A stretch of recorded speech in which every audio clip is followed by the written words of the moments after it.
Austin 316 says I just whipped your...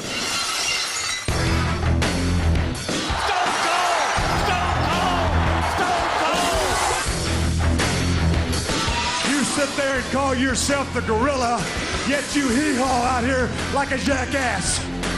What? I said shut up. You can kiss my ass. Kumbaya, my lord, kumbaya. What? And that's the bottom line, 'cause Stone Cold Censor.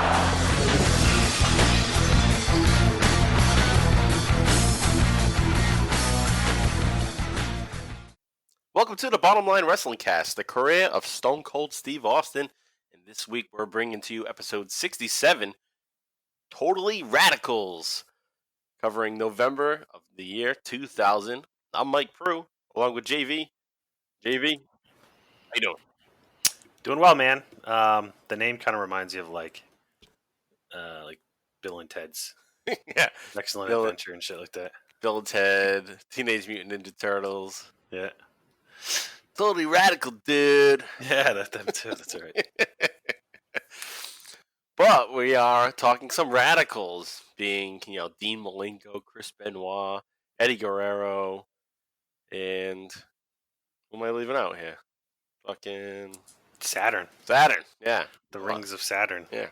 I thought he had a cool finisher He's- back in the day. I guess he's the forgettable one of the group. But Austin's going to be dealing with them a little bit, and also Triple H is going to have a revelation that we're going to get to. So that's what we have kind of coming up. But before we get into all that, do want to bring up that we have a Twitter. It's at BottomLineCast, and we both personally have a Twitter that you can follow us at. Again, like I said, I'm Mike Prue, and I'm at MPRU83, and JV is at John Van Damage. And we also have a YouTube channel, same name, Bottom Line Cast. Just go there, and you have all our videos or audio there for you to check out for all our episodes. And last week, we released episode 66, which is 100% Hellraiser, and we covered part of October into November of 2000. And just want to give you a quick little recap of what went down there. And what we had happening was Austin had a steel cage match against Rikishi and kicks the living shit out of him, basically.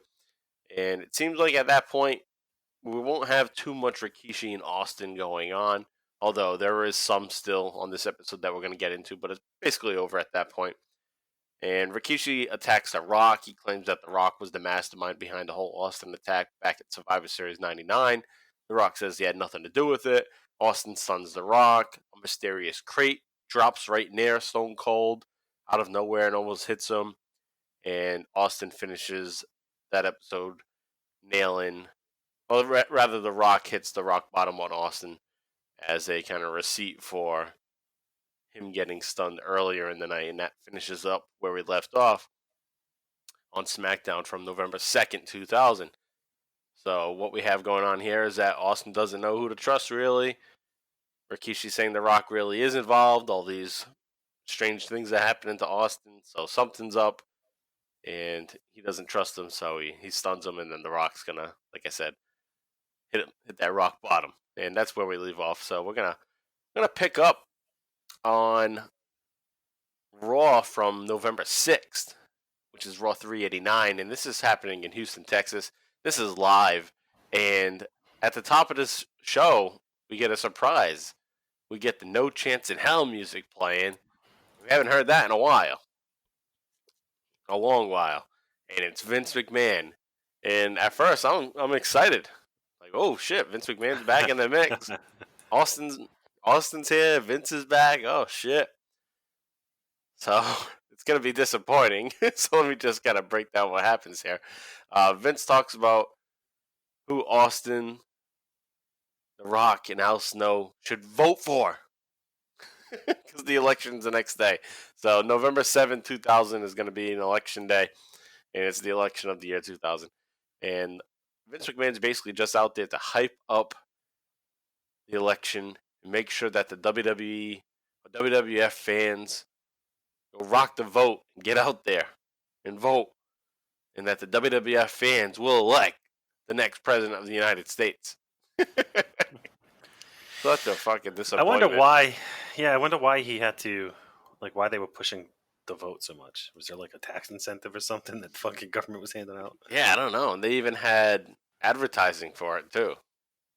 So they were big into it, and I think they were kind of big into it in '96 too, with when Backlund was doing his fake campaign, just urging people to go vote. So yeah, I wonder why. Kind of stopped after that, though, right? Yeah. After this, rather. Right. I wonder if this maybe helped Linda McMahon get into politics. Yeah, it might be. So Makes yeah, sense. so such a fucking disappointing thing. It was a big rah-rah speech. Get out there, vote, blah, blah, blah. But, the good thing that happens, at least this happened at the very least, Austin comes out and his music just interrupts Vince McMahon. So that's a good thing there. And that's where we're going to pick up with our first audio clip. So take a listen to Austin crashing Vince McMahon's election speech. And then we'll be right back. Welcome back, Steve. Oh, there you go. Welcome back. The hand of friendship is offered. Mr. McMahon wanting to shake hands with a rattlesnake, but I don't... Uh-oh. Now, wait a minute. McMahon left with his hand. You know, you're in here flapping your gums about politics and voting, and I think that's fine and dandy. But Jesus Christ, son, it's Monday Night Raw, and Stone Cold Steve Austin. Stone Cold Steve Austin didn't come out here to talk about casting a vote. He came out here to talk about opening up a big fat can of whoop ass. Okay, time to leave. You see, tonight, Stone Cold Steve Austin has a tag match with The Rock. They'll be partners somehow, some way. Rock and Austin. The very same man who last Thursday on Smackdown gave me the rock bottom. That's true. So I'm just here to say this. Rock, if you decide to double cross Stone Cold tonight, I'll be right here in the center of this ring dealing out these homemade knuckle sandwiches, and I think you know what I mean. Oh, boy. The reason I'm out here, though, is real simple. You're in here flapping your gums, and I'm back there listening.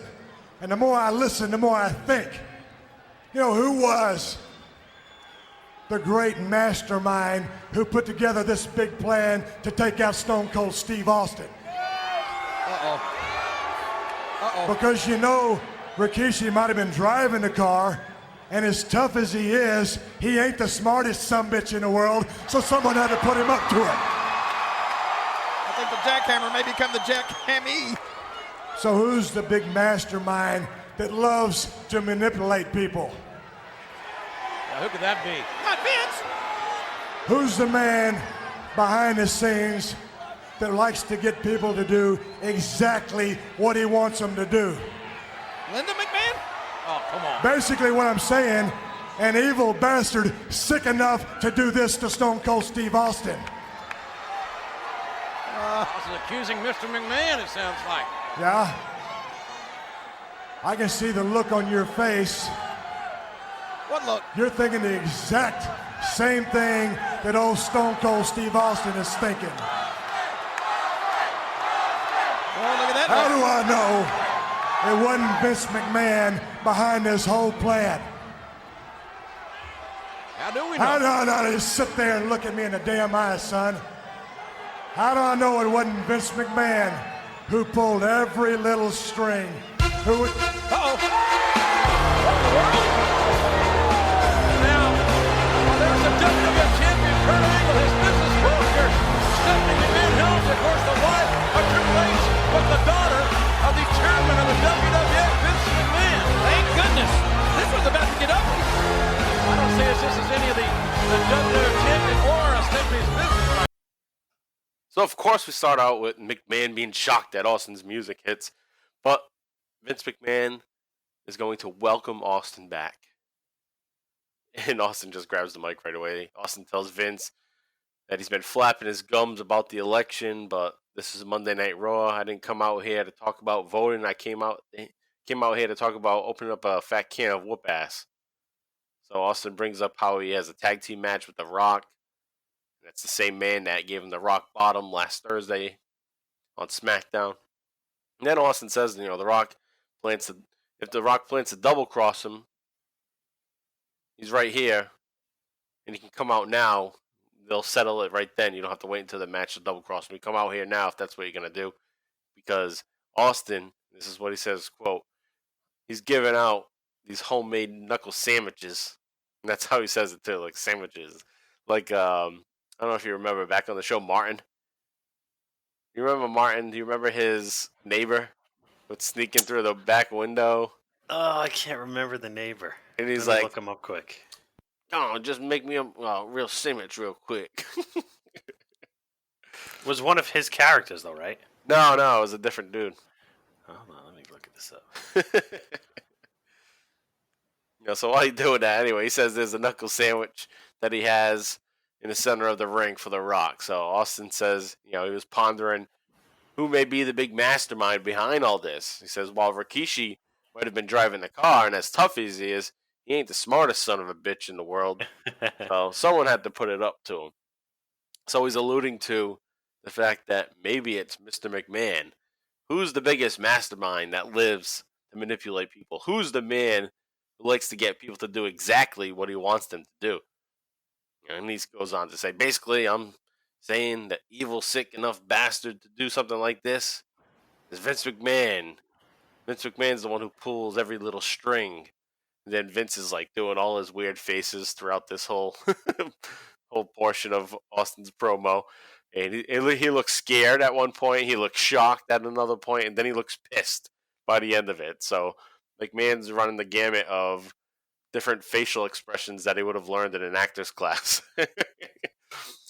And then right at that point, there's another interruption, and you get Kurt Angle's music hit, and he comes out with Stephanie McMahon. So take a listen to their portion of the promo. And real quick, I found Okay. Reginald Ballard. Yes, Reginald, yes. Yeah, his name on the show is Bruh Man. Bruh Man, yeah. Yeah, Bruh I Man. remember him now. Yeah. He always wanted those sandwiches. He's like, no, brother man, beat it. Just creeping through his window. It was like a bum coming off the street. Like. Yeah. All right, anyway, so let's get to that promo. Kurt Angle is going to now interrupt Stone Cold. Apparently Austin is wavering on Hold it right there, Bucko. the Rock theory. Bucko! No one talks that way to the father of my business advisor. Bucko. How dare you? Yeah, Bucko. Look at Just because the list of people is endless who'd want to take you out doesn't mean that you can pick on just anyone. Oh my gosh. I mean, heck, Austin, while you're at it, why not question George W. Bush? W? You didn't do it. Maybe it wasn't Rikishi who hit you after all. Maybe it was GW after he had a few cold ones. Oh, now. Oh, it's true. Don't get Austin down on Bush. See, Austin, you may think you're in your element. You know, the big man among all these drunken, beer-guzzling, foul-smelling, yee-hawing Texans. And all these Texans are letting Kurt Angle know what they feel about him. You know what, Austin? That's just fine with me. Because as an Olympic gold medalist, WWF champion,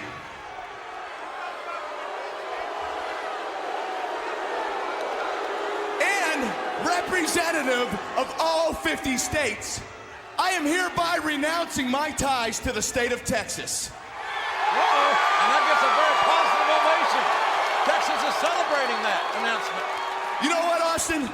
If they want to cheer a loser like you, I say let them. Hey, Kurt Angle just seceded from the state of Texas. Who the hell do you think you are? Oh, no.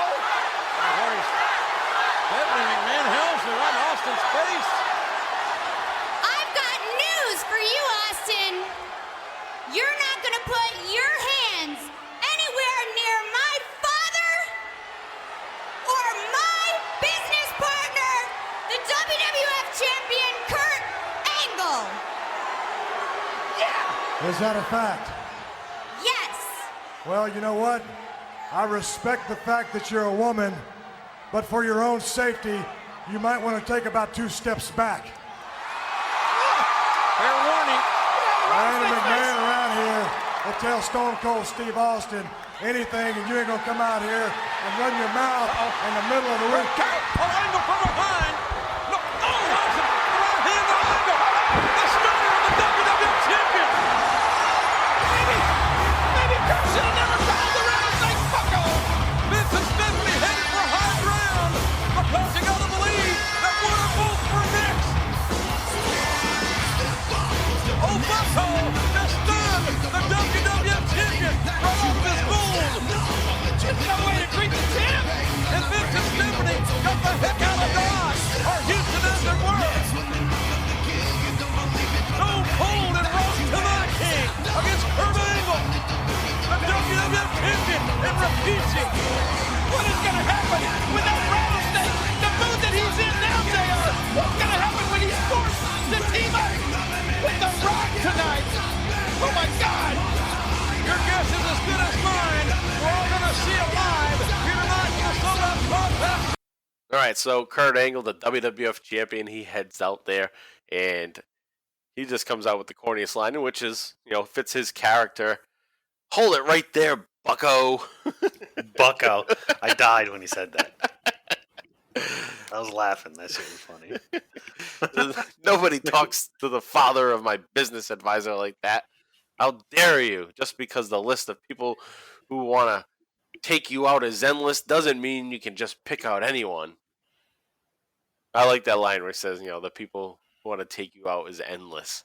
Doesn't mean you can just pick out anybody to shit on.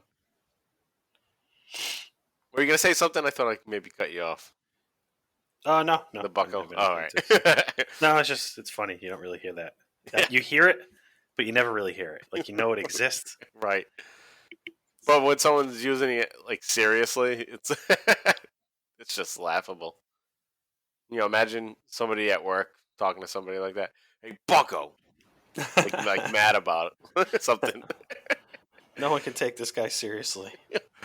Or if you if it was a customer and you say you worked at Dunkin' Donuts and you made the coffee wrong and someone came in, hey, bucko, this is all wrong. It's like you're just gonna laugh in his face. All right, anyway, so Kurt Angle moves on there, and he says, why not question George W. Bush? Maybe it wasn't Rikishi that hit you. Maybe it was GW after you had a couple cold ones. It's true. It's true. GW. GW, yeah. It wasn't even a thing yet. It was never a thing, but he'd be W. But GW. He's just creating a nickname at the time. GW Bush. I gotta tell you, Kurt Angle, killed it. Oh, yeah. This was good. One little side note, though, about George W. Bush and Kurt Angle saying that, maybe he had a couple cold ones. George W. Bush hadn't had a drink since, the late 70s or early 80s at that point. No, he still hasn't. He went sober because he was crashing into shit. Yeah, because he couldn't handle his alcohol. He's Right. basically me. He called it quits. Yeah. So Angle calls Austin the leader of all the Texas drunks. Then they chant asshole, of course, and Angle renounces his ties to the state of Texas. He's this great American hero, American Olympian, and he says, I'm all set with Texas. which is kind of fitting because Texas is, proud to be the Lone Star State where, fuck America, we're our own country. Yeah. So I always kind of look at Texas as, I know California has people. They have a big economy. New York's New York, but, Texas is, it's a different the country. American country. You know what I mean? Yeah. You could sum up America with one country. It's Or Texas. wanted to and be strong. It's I'm picking Texas. Right. And They I have think you get a guns. combination of all types of people that are there. Yeah. But anyway, Kurt Angle renounces his affiliation to Texas. And Stephanie gets in the ring. She starts yelling at Austin. I got news for you. You're not going to put your hands anywhere near my father or my business partner, Kurt Angle. And he's looking at her like, yeah, what the fuck? He even says, is that a fact? And the first thing I thought was Home Alone. and the scene from when Kevin's watching. Yeah.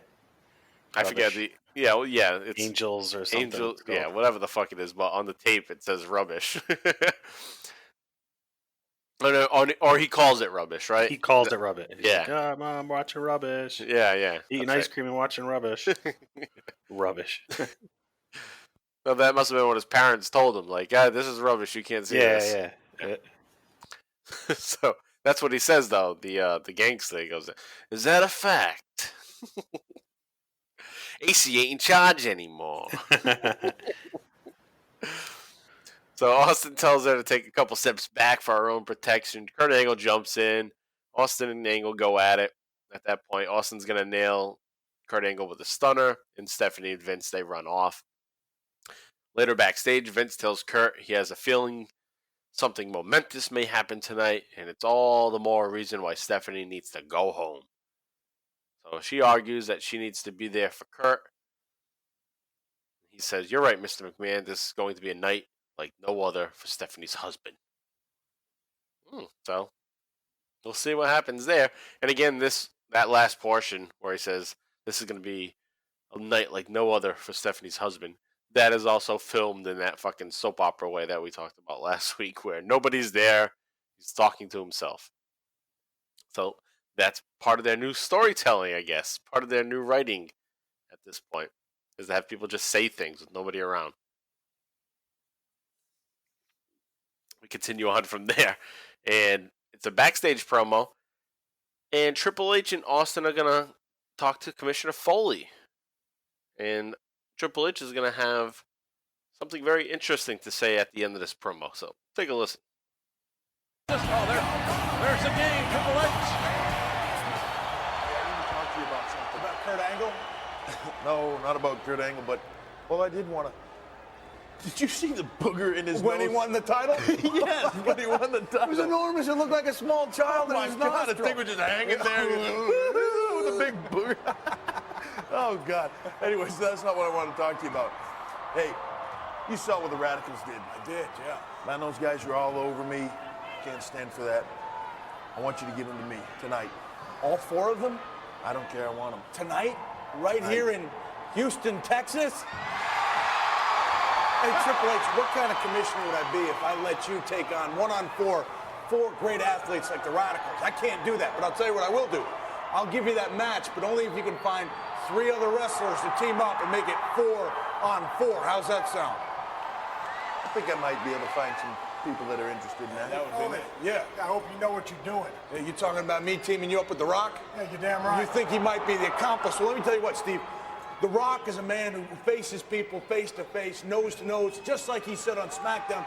I don't think he's the accomplice. That's why I put you together, because try to smooth things over a little bit. I think it's the right thing to do. Yeah, so I'm just supposed to trust the son bitch? Well, Hey, like you always say, DTA, Austin, don't trust anybody. Well, I'm just gonna let you know if he tries to screw me in any way, shape, or form, whatever, it ain't just gonna be his ass, it's gonna be your ass too, and that's the bottom line. and it's final. God. All right, so essentially what happens first, Triple H is backstage. He's talking to Mick Foley about setting up a match. He wants to take on the Radicalz. Foley tells him to find 3 partners. Triple H says, that should be easy to do. And obviously it's going to be people from DX that he's still kind of affiliated with. And then Austin walks in and tells Mick that you better not know what he's doing about being... You better know what he's doing about being teamed up with The Rock. Because they're teaming up later, and Austin wants to make sure, you know what you're doing, right? And Mick says, I know The Rock, and you can trust him. Don't worry about him. I know it's not him. You're not being set up.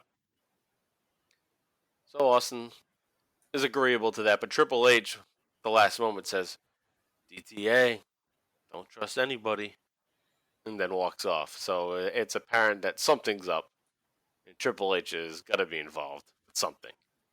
It's just too much of a dead giveaway when he says that. It is. Yeah. And with that said, and you guys listening, you know where we're going with it. So just kind of, not going to jump forward, but we know it's going in that direction. But the fact that just moments ago Vince McMahon says he has a feeling that something momentous might happen tonight, so Stephanie needs to go home. That kind of gives it away, too, that, well, I guess Vince McMahon's involved in this, too, but that's never really said right away. But if he knows what's about to happen. So I guess it's not just the coincidence that Vince McMahon's kind of back in the picture. Right. It's not just about the election night. Voting. Right. Right. So he's trying to, like, put it off as that, like, oh, that's the only reason why I'm here. Well, he's got shit going in motion at this point. At least that's what it could be. You know? All that could change next week when they write a different story. So anyways, later on in the night, Kurt Angle's going to attack The Rock backstage. That happens at the 1 hour mark, so towards the second half of the show. And then you have The Rock and Stone Cold backstage. Austin's going to confront The Rock about their match that they're going to team up with. So let's take a listen to what Stone Cold and The Rock have to say to each other. Oh, my God. Uh-oh. There's a Rock. Rock looking for Kurt Angle. Can you blame him? Heck no. Uh-oh. What do you know? Well, The Rock was looking for Kurt Angle, but since he found you, let The Rock explain something to you. He hopes he made himself perfectly clear, his style, perfectly clear last Thursday on Smackdown when he gave you the rock bottom right in the middle of the ring. You see, The Rock doesn't have to hide underneath tables, hide behind chairs, hide up Rikishi's giant ass. No. The Rock doesn't have to do that.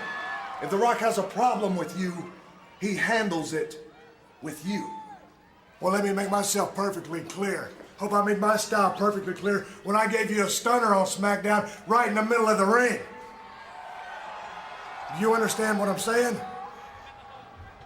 Stone Cold Steve Austin, don't trust nobody. I don't care who I piss off, and I ain't playing hide and seek. The bottom line is this, Rock. When I find out who Rikishi's accomplice is, someone's gonna get one hell of a serious ass whooping.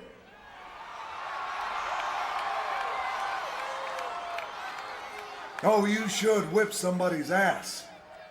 But you ain't gonna be whooping The Rock's ass. Because just like The Rock already told you, he had nothing to do with it. Or did I see you in the ring? Damn right. This ain't gonna work. It ain't gonna work. All right, The Rock is looking for Kurt Angle backstage, and then he bumps into Austin. The Rock said he thought he made it perfectly clear that he's not hiding anything. You know, if The Rock had a problem with you, he'll handle it with you. Same shit he said before. And Austin wants to make it clear that, you know, I hope I made my style perfectly clear when I gave you a Stone Cold Stunner on SmackDown right in the center of the ring. Stone Cold Steve Austin don't trust anybody. I don't play hide and seek. The bottom line is, when I find out who Rikishi's accomplice is, someone's going to get a hell of a serious ass whooping. So he's just putting The Rock on notice. The Rock says, hey, I had nothing to do with it. I don't have anything to worry about. I'm not going to get an ass whooping because I had nothing to do with it. And then prior to the match, The Rock gets attacked backstage. So The Rock's attacked and 2 giant storage crates. So we continue with the crate saga going on here. The return of the crate. Yeah, the return of the crate. It's a good one. So the crate's back. A giant crate. And The Rock apparently gets crushed by it. And Mick Foley comes running out, says, The Rock can't compete. The Rock gets up, tries to say he can fight, but he's stumbling and bumbling, falls over. So The Rock is sent off in the ambulance, and it looks like Stone Cold Steve Austin is going to have a handicap match instead, which is what Rikishi had said just moments before in another promo, is that this is not going to be a tag team match. This will be a handicap match.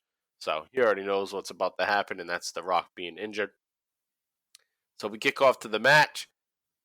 Stone Cold Steve Austin versus Rikishi and Kurt Angle. This kicks off at 1 hour and 27 minutes into the show. Austin heads out. He's wearing his bad motherfucker vest, the BMF vest. And he pulls Angle right out of the ring and starts hammering on him.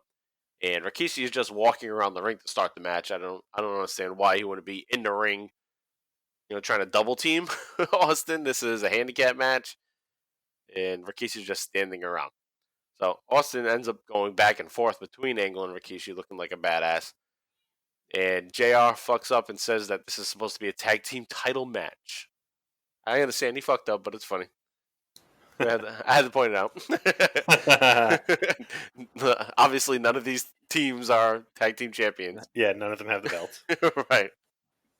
And when I was watching that, when I was taking the notes on this, it made me think, being that I'm a teacher, this happens all the time.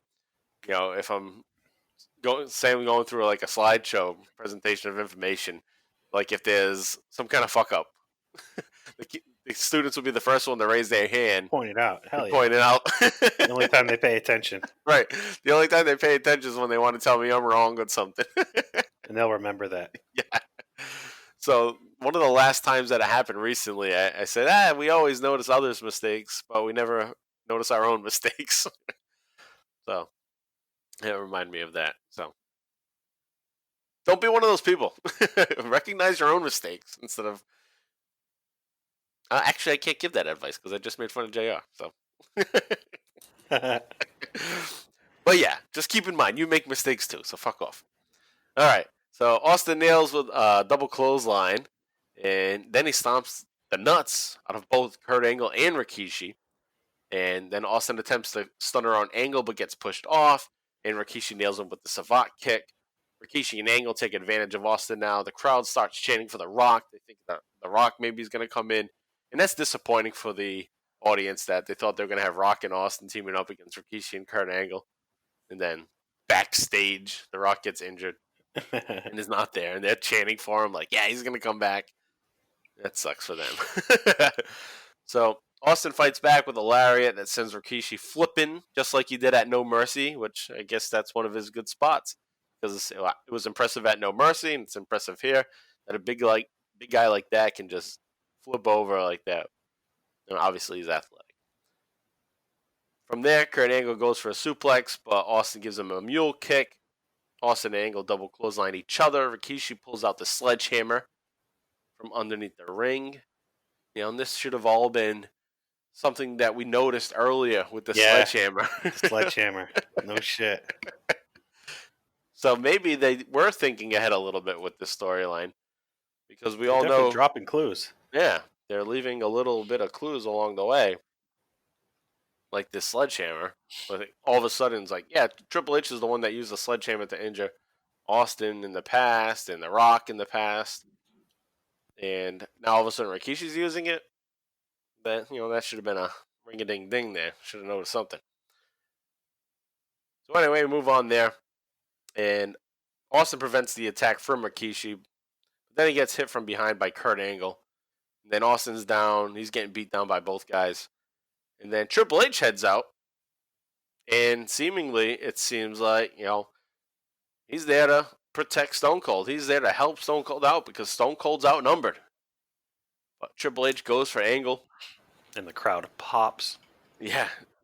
Triple H goes for Angle. Beats the shit out of him. Which makes sense, because he's been having issues with Kurt Angle. So he's like, fuck Kurt Angle. And the crowd's like you said, they just popped, and they're all excited. Then Triple H tosses him out of the ring. Triple H gets the sledgehammer, which is his sledgehammer, probably.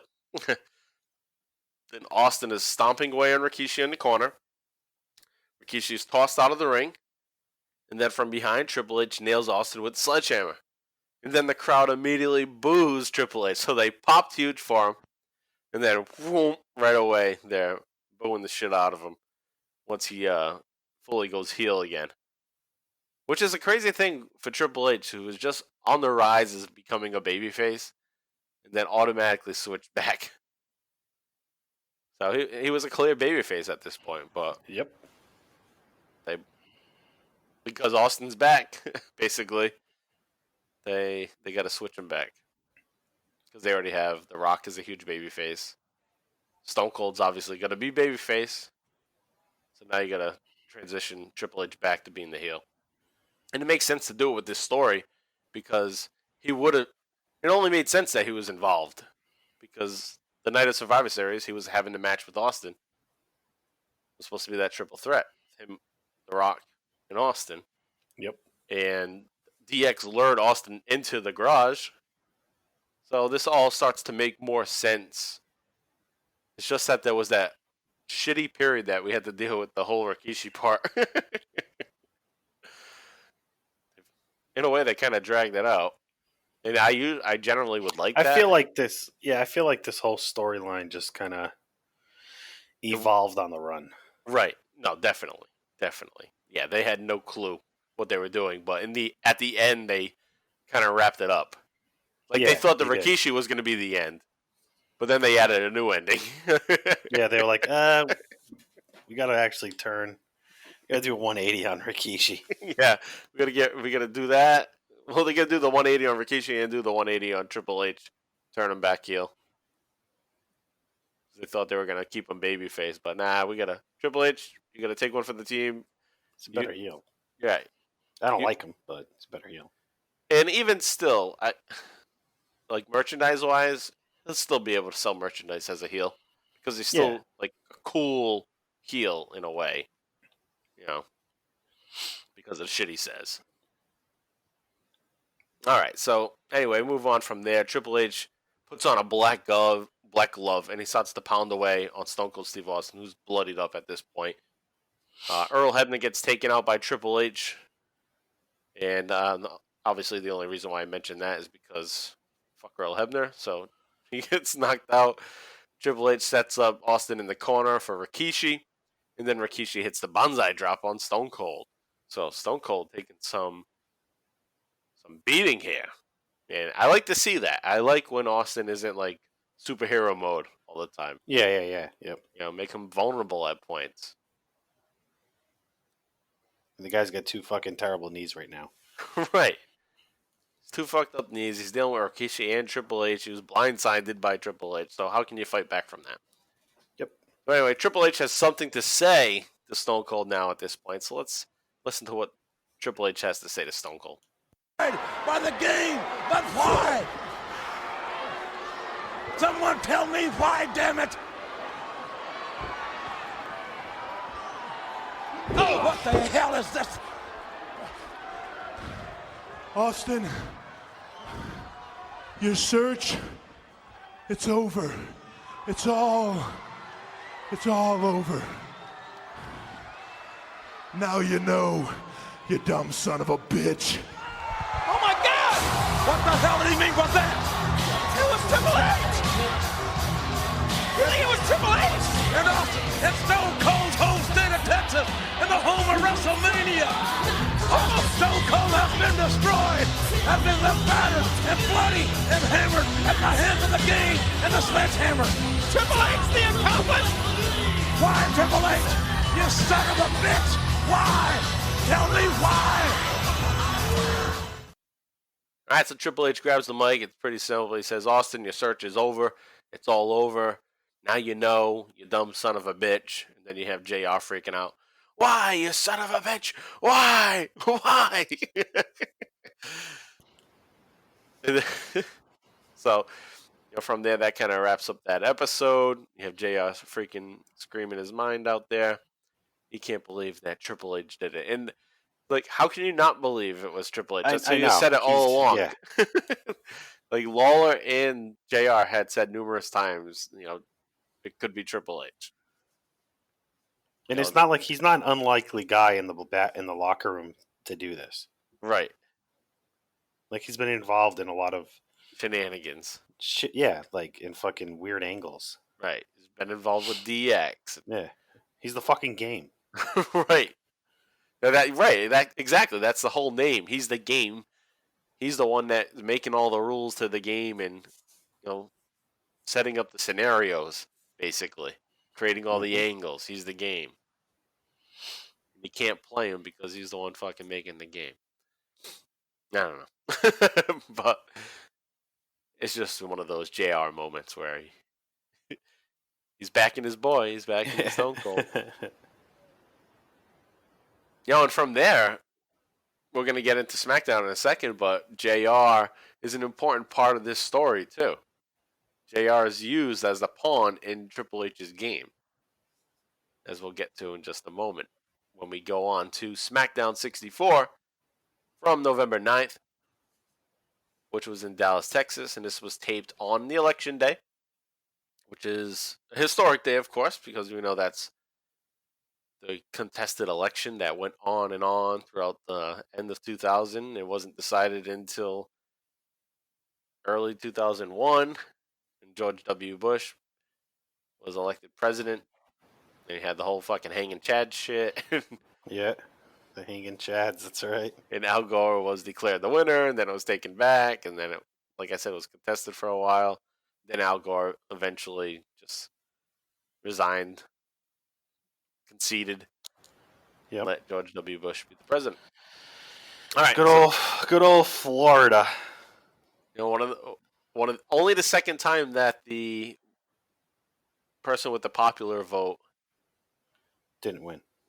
didn't win, and then it would happen more recently again for a third time when Trump. So crazy that it happened twice within the last. It's not shocking to me that happens though. That's why we have the electoral college. It's not shocking now because the way our country is over the last 20 to 30 years. Just like how densely populated some of the blue states are compared to the red states. Yeah. Whereas before, when it first happened back in the late 1800s, it's a totally different landscape.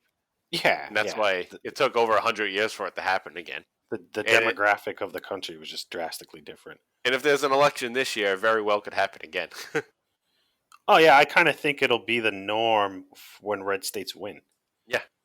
Like, it's almost got to be the norm because, I don't know, if you took the population of all the red states, the blue states have more. They've got, like, the...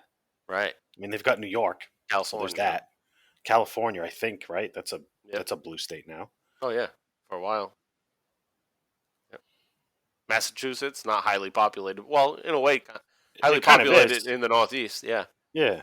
It's only worth 12 electoral votes, I think. But still, that's a good chunk compared to a lot of the red states in the middle of the country, which are only like maybe 6 electoral votes, you know. So, yeah. Yeah. It does make a difference. But anyway, moving on from politics, we move on to Triple H has an explanation for what he did and why he attacked Stone Cold Steve Austin with that sledgehammer on the previous Raw. So let's take a listen to what Triple H has to say, and we'll be right back. Where are your applause? You're kidding me. Where are the cheers? Now you're gonna hate me? Now you're gonna boo me? What does he expect? Let me ask you people a question. I stand in this ring. Do I make you sick? Oh, overwhelming yes. Well, good, because the feeling is mutual. My gosh. You see, over the past few weeks, every time you people have cheered me, I've wanted to puke. Oh, man. Every time you chanted my name, it made me sicker and sicker and sicker. I believe the people were actually for Triple H just a few days ago. You hear the name they're chanting now, don't you, Michael? They're chanting Austin here in Dallas. Sure, the game hears it. You're gonna be hearing that in his sleep, I can assure you. Yeah, Stone Cold.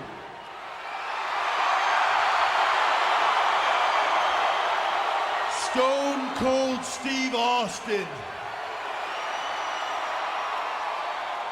Who ran down Stone Cold Steve Austin?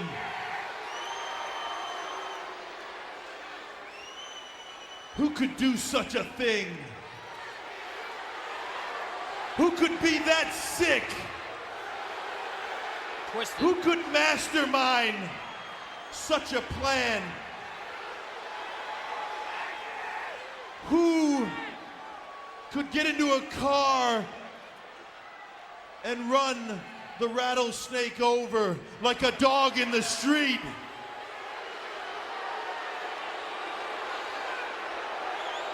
Let me tell you who could do that. Let me introduce you to the man that could get into a car and mow over another human being.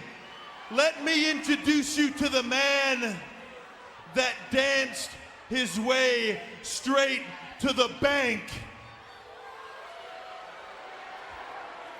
Rikishi. Danced his way straight to the... All right, so Triple H heads out to the ring. He has some new entrance music, and it sucks compared to what he already had. It's similar to the My Time song that he's been using, but it has no lyrics. So I guess this is his heel music, because My Time maybe would have made the crowd pop or something. Maybe that's what they're afraid of. Oh, we got to change your music because people liked your music. I mean, that could be my only guess of why they just changed it after less than a week. So anyway, you got this shit music playing. He comes out to the ring. Triple H asks what happened. Hey, what happened to all the applause? Now you're going to hate me? Now you're going to boo me? And he asks the fans if he makes them sick. And he says the feeling is mutual. So Triple H says he wanted to puke every time they cheered for him over the past few months. Then the crowd starts to chant for Austin. So I like this. I like that Triple H did that, acknowledged that he was on this verge of being this big baby face, but he never fucking liked it. Because fuck all you guys. Yeah, I liked him. I don't know. His delivery sucks. Yeah, his delivery always sucks. Like, watching all of his stuff was painful. It is. This episode. And he's so involved. It felt very like a chore. I'm like, I got to listen to this guy for like 4 fucking minutes. Oh shit! Maybe I should have reconsidered playing some of these promos then for our audience if they have the same feelings. Well, no, because some people really like Triple H. I don't know. I've never been a big Triple H guy. Like, I respect them. I've said this before in previous episodes. I think most listeners that have been following along on just know where I stand with Triple H. But yeah, he's not any better here. No. So anyway, the crowd's going to chant for Austin because they're like, get the fuck out of here, Triple H. So Triple H has immediate heat. He's gaining that big-time heat where it's like, get the hell out of here. Not that we hate you. It's just, all right, you're boring. Get out of here. But Triple H is going to go on to introduce Rikishi. If this promo couldn't get any worse to kick off an episode of Smackdown, start with Triple H and he introduces Rikishi, who's going to cut a shitty ass promo. And I initially was going to have this played, but it just sucked. So Rikishi goes out there and he says, same shit he already did, basically. All he did was he drove the car and blah blah blah. So his quote is, turn the key, put the car in drive, press the gas, and ran the man down. That's how I got my big break. So Rikishi says it's not the same kind of break that Austin got by running the Rock's rent-a-car over. Which, that threw me for a loop. Like, what the fuck? You're saying that Austin got a push when he fucking ran over the Rock's car back in late 97 or... Yeah, I think that's when it was. Austin was already huge. Or late 98 maybe. Whatever it was. Yeah, he was fucking... He was already huge. Yeah, get the fuck out of here. Right. If somebody's going to come... Don't start to discredit his history. Right. If someone's going to come out with a monster truck... Fucking revising it on the run. Right. If someone has a monster truck with Austin 316 on it, that means that they're already over. No one's showing up as that's their push. Oh shit, you see Austin with that monster truck? Oh, I like him now. He's the man now. No, he was already the man. So, yeah, it's a fucking revisionist history from Rikishi there. And no one's buying it. So Rikishi says he doesn't care about The Rock. He says Triple H is his family now, and The Rock is just another joke. This is fucking horrible. It's horrible. If you want to go back and listen to it and see how horrible it is, or listen to how horrible it is, it's at 10 minutes and 54 seconds on the Smackdown from November 9th, if you really want to hear it. And then we continue on. Triple H is going to go on. So let's take a listen to what he has to say. You see, you people are upset because you didn't see it coming. You never saw it coming. Who could have masterminded this? Rikishi, who could have come up with such an elaborate plan? Let me spell it out for you. H, H, H. Who gained the most in Austin's absence? I did. I held the World Wrestling Federation Championship longer than anybody in Austin's absence. That's true. I married the boss's daughter in Austin's absence. Oh my gosh. I ran the World Wrestling Federation in Austin's absence. Hell, I was the damn World Wrestling Federation in Austin's absence. I hate to admit it, Michael, but he's telling the truth. He's right about everything he said. And you ask, who could do such a thing? Hell, a child could have seen it. A child could have seen that it was me.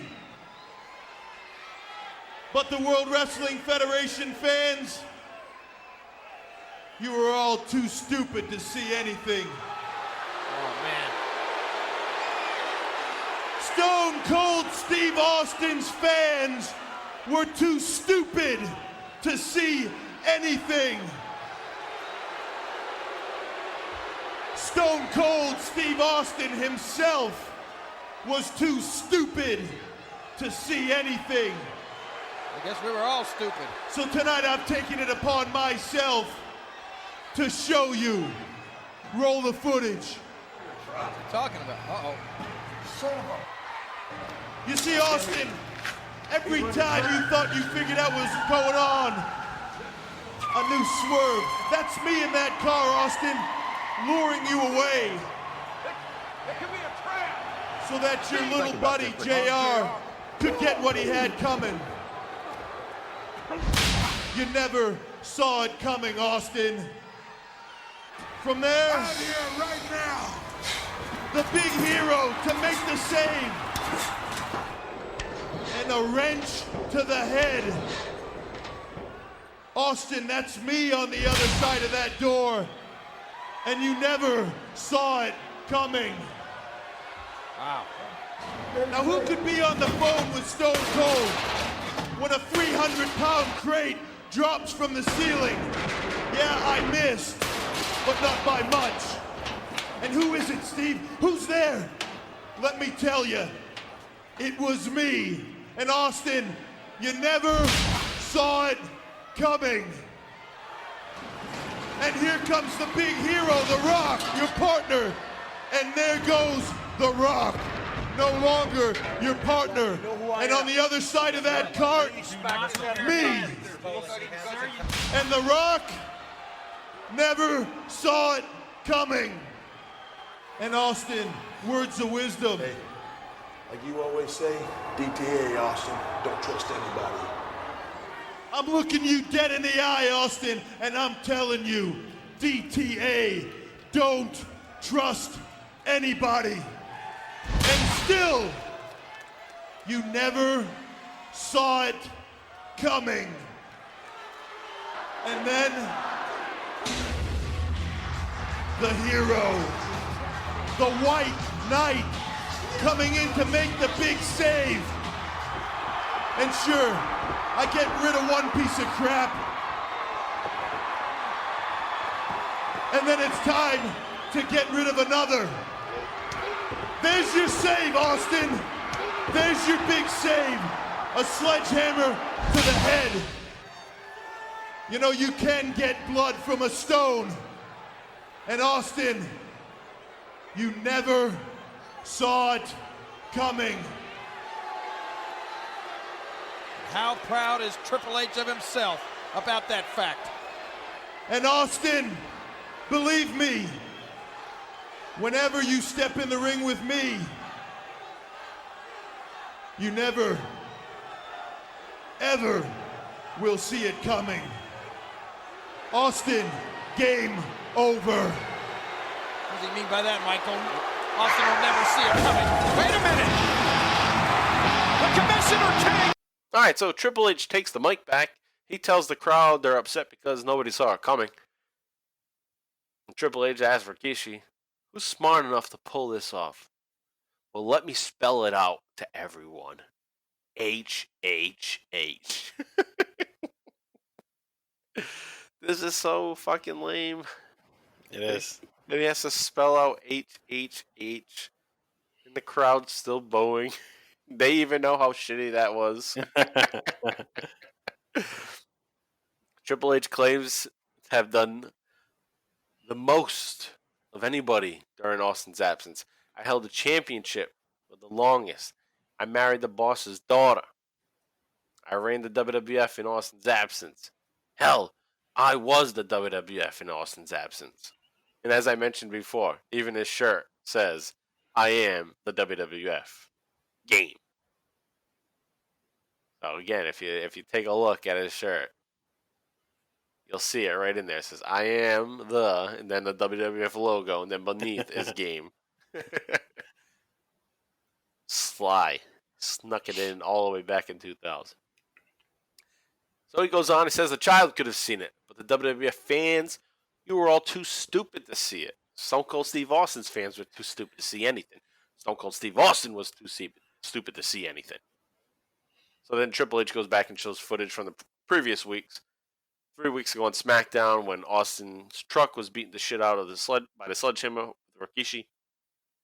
Triple H says that he was the man driving away in the limo, causing chase for Austin. He says the wrench to the head. That was previous week that we talked about last episode. That was him. That was him, yep. He says, you never saw it coming. So Triple H goes on to say he attacked The Rock on Raw with the crate. So that was the double crate. And then obviously he's the one that dropped the crate randomly from like the fucking roof of some weird spot backstage. Yeah, how the fuck did he get up there? So that was Triple H too. And then they go back and they show the moment where Triple H said, DTA, don't trust anybody, Austin. And he says, you never saw it coming. You never saw it coming. That's like the big line here. You never saw it coming. When you step in the ring with me, you will never see it coming, Austin. Game over. Not bad, but fucking long. He doesn't know when to shut up. I think that's his major problem. Yeah, he rambles. Yeah. He's not concise. He doesn't want to give really up gets to airtime. the point. Yeah, he's a fucking that's it. That's what it is. He doesn't want to give up airtime. Right, he takes advantage of the time that he's on. Just fucking on. suffocates the crowd.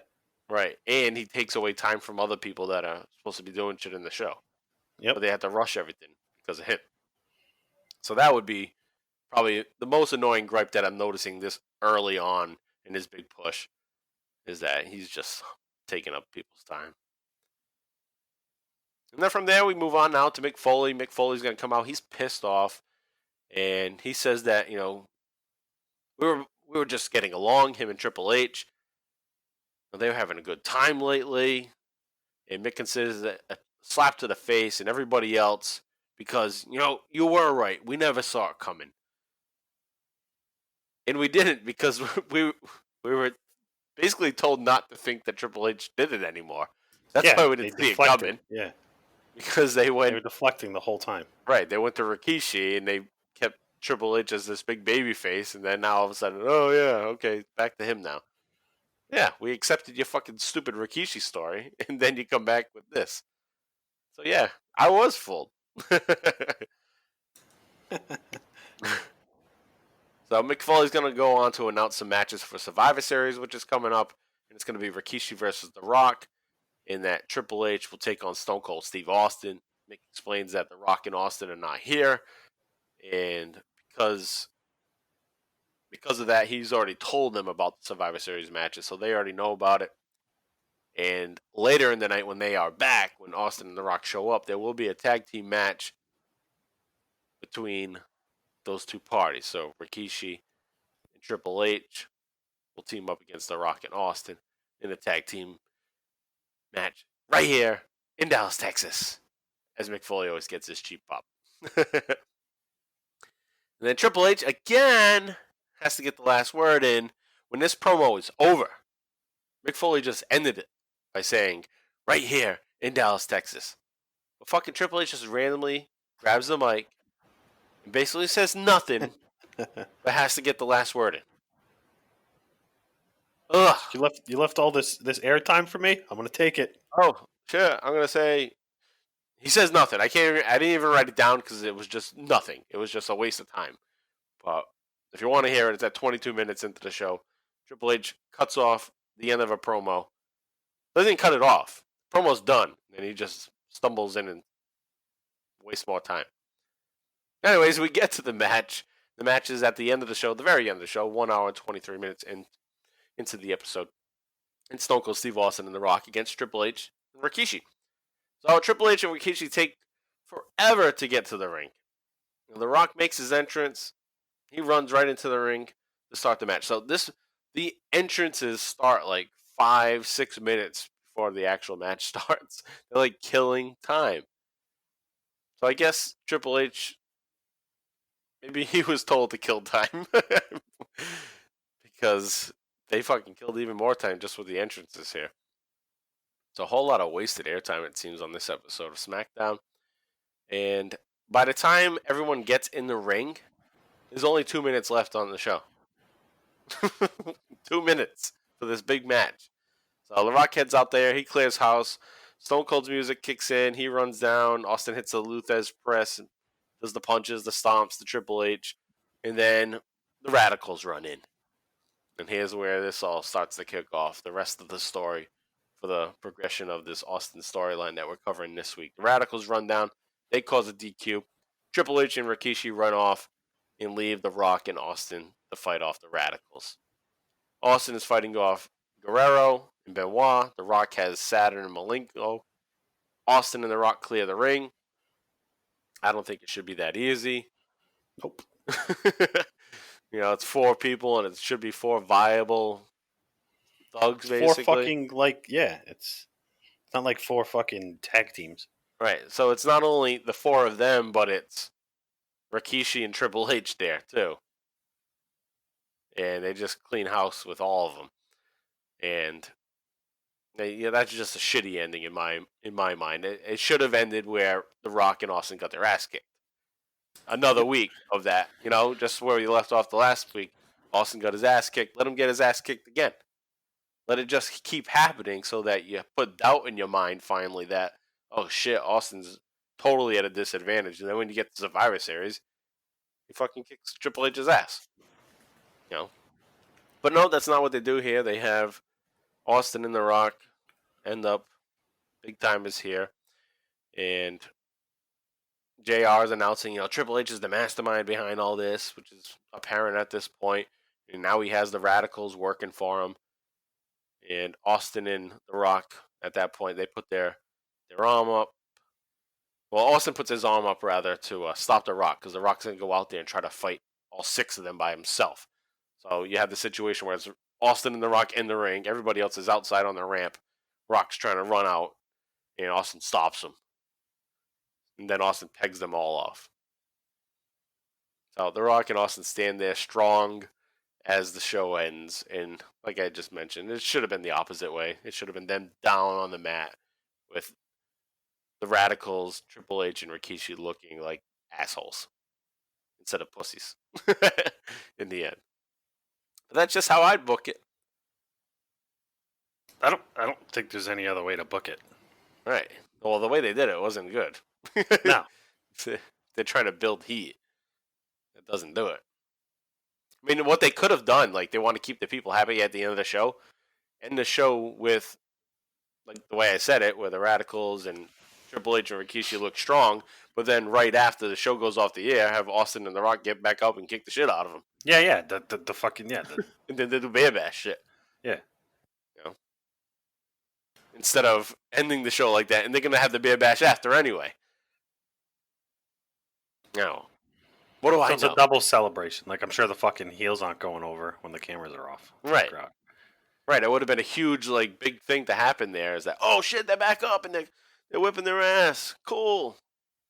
No. They didn't do it. Anyway, We'll move on now to Raw 390 from November 13th, and this is live, and it's in Columbus, Ohio, and it's going to kick off first with a Radicalz promo. So they're putting them over. Yeah, I was shocked at how much airtime these guys are getting. Yeah, they had like 7-8 minutes, and the reason why we're not listening is because it's that long and it's the Radicalz, and I'm like, nah, we're not gonna play all that. But it's actually 21 minutes into the show. It doesn't kick off the show. I think they start with a match on this episode of Raw, which is rare. So, anyways, the Radicalz come out, and Chris Benoit gets the mic first, and fuck, he sucks on the mic, man. Yeah, he does. The only one that's really worth a damn is Eddie. Eddie, yeah. Definitely Eddie. Dean's terrible, Saturn's terrible. Benoit's probably the second best, and that is... Benoit's second best? Yeah, probably, right? Yeah. Because Dean Malenko's awful. He barely says anything. Yeah, and Saturn...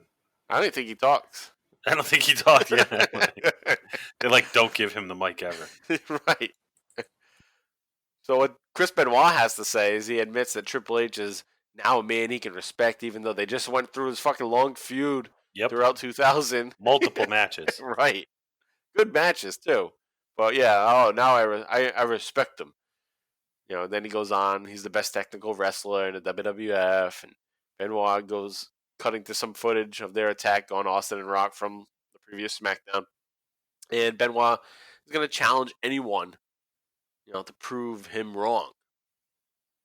Then Eddie gets the mic. He talks about how he and Triple H kicked Chipacita off to the side. And he's talking about China. Chipacita. Then he calls Billy Gunn Goldilocks, and he warns him to stay out of the way and China to stay out of the way. But I'm not doing it justice for Eddie Guerrero. He does have a presence when he has the mic, and somebody that you actually listen to. Whereas Dean Malenko, somebody you're probably not going to listen to. Dean Malenko says he wants respect, and he gets cut off. He gets cut off by Mick Foley, and thank goodness that happened, because that spared us from having to listen to Saturn also. So Mick says he's pissed that he vouched for these guys to be in the WWF. He's saying that he was the one that kind of supported them coming in, and then they backstabbed him. So Mick's pissed at Triple H for backstabbing him after they had gotten along, even though Triple H was the guy that ended his career. He was willing to forgive that and work with him as the commissioner and start to get along with him. So he's pissed at Triple H for that. He's now pissed at the Radicalz because they turned on him. And then Mick says, he does his Triple H impersonation, which I think is great. Since it's already at this point in 2000 where people are able to make fun of Triple H's promo of the "You never saw it coming." Like, he still does it today. Today. Anything to eat up precious airtime. Yeah, he's gonna exaggerate. One syllable words, he's making like fucking 6. Even this year, WrestleMania is gonna be. Listen to Rock. 2 days. Yeah. 2 days longer. All right, anyway, so that's played out anyway. But here's Mick Foley doing it back in 2000. So that's funny. Mick makes the match. He says Austin, The Rock, Billy Gunn, and China will all team up to go up against the Radicalz. And the Radicalz are backstage there. They're hanging out. They're taking it easy. They think nothing serious is going on. This is after the promo, a little while after the promo. And they're worried about their food spread, about what's being offered to them. They're not too pleased with the fruit and the cheese and the crackers. They want some better shit. So Benoit's not happy with it, and he wants takeout. So he's going to order some takeout on Triple H's account, basically. So that's what they're working for Triple H, so they expect all these accommodations and have their backstage office and get all the good food. So that's what they're bitching about. And that's going to lead to a funny moment on the next episode on SmackDown. But before that, Stone Cold Steve Austin has some things to say. So let's take a listen to what he had to say on Raw from November 13th. Watch it. Let me be real careful with the words I use right now. Uh-oh. I knew it. Because I'm so damn hot, every word in my head is a 4-letter word. Oh, I knew it. I knew it. So I'm going to be real careful in the words I use so I don't get yanked off the damn air. One.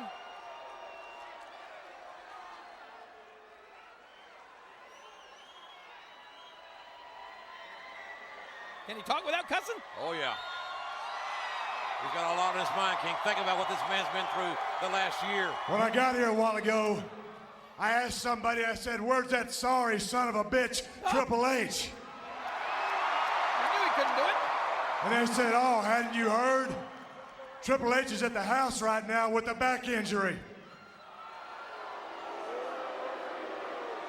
Then he said, hey, I guess that's good for Triple H, huh? I said, that ain't so good for Triple H because we could have ended this whoop ass right here tonight. But now he's got to sit there at his house and wait and wait and wait until Sunday night at Survivor Series. 6 days and counting. You know, Hunter, all last week you kept saying, Austin, you never saw it coming. You never saw it coming. Well, let me tell you something. This Sunday night, you're going to see every single bit of this ass whooping coming unless I swear your little peepers shut. Oh, no. It's going to be ugly. It's going to get nasty in Tampa. Triple H, you took a year out of my life. You became the dominant force in the World Wrestling Federation. That's true. Etc., etc., etc. Now, I could have ran you over with a car. That'd have been easy. I could have ran your little car over with a monster truck, and that would have been easy. Oh, my gosh. You can do that, all right. I could have drove right to your front door, rang the doorbell, and when you opened, beat your ass, plain and simple, but that would have been too easy. So what I'm going to do is put on a pair of black boots, a pair of black trunks, a pair of leg braces, and so they don't lock up on me while I'm beating your ass, break out a can of WD-40 and spray them some bitches down. Oh, no. He's going to be moving and grooving. Triple H, right here in this ring in front of the world, I'm going to beat your ass, and I could sit out here all night long and keep talking trash, but if that ain't Stone Cold, I'll kiss your ass. No! I told you I feared that man. He almost got me right in the eye with that microphone. Stone Cold Steve Austin. He didn't have a hell of a lot to say here tonight. He's going to do it Sunday. Austin knows he'd have loved to have the game here, but it's going to happen Sunday on pay-per-view. But Austin will be in the ring tonight. The Rattlesnake in the ring tonight. All right, so Stone Cold comes out, and I did mention a couple of weeks back when Austin hit Rikishi, or was about to hit Rikishi with his truck when he got arrested. He was wearing a new shirt that seemed like a shirt that he just made up because it didn't look WWF style, and the fonts were all tiny and shitty, and I couldn't make out what it said. But we get a clear view here of what that shirt actually says, and it says, "What are you looking at, jackass?" One of the shittier shirts, I would say. What are you looking at, jackass? I like the bye-bye jackass. That one's pretty cool. But what are you looking at, jackass? That sucks. So, Austin comes out with that jackass shirt. And Austin paces the ring for about 2 minutes. 2-3 minutes before he actually speaks. So, while he starts talking around 56 minutes, he's out there around 52 minutes into the episode. And just fucking pacing. So JR's talking, I think, right? Yeah, JR and Lawler are on commentary here, and they're just talking about how Austin he's gonna blow up. He's gonna lose his shit because he's fuming. You can just tell by the way he's walking around the ring. So Austin finally talks. He says, "Let me be careful with the words I use because I'm so hot. Every word in my head is a 4-letter word." So Austin starts pacing again before he speaks. And he goes on to say he was looking for Triple H, and Triple H is home with a back injury. Austin says he could have just ended this all tonight with an ass whooping. But instead, Triple H is home, and he's just going to be waiting to get his ass kicked at Survivor Series. I like that. It's like, yeah, you could have been here. We could have ended this, but now you're going to suffer more because you're going to wait to get your ass kicked. You're just going to be thinking about getting your ass kicked. Says this Sunday, you're going to see every bit of the ass whooping coming unless I shut your little peepers. Austin says he could have ran him over. He could have ran his car over with a monster truck. I could have went to your house, rang the doorbell, beat your ass. That would be too easy. That reminded me of the old promo that he gave a few years back to Vince McMahon, where he said he would have rang the doorbell, knocked his ass out, told Linda McMahon.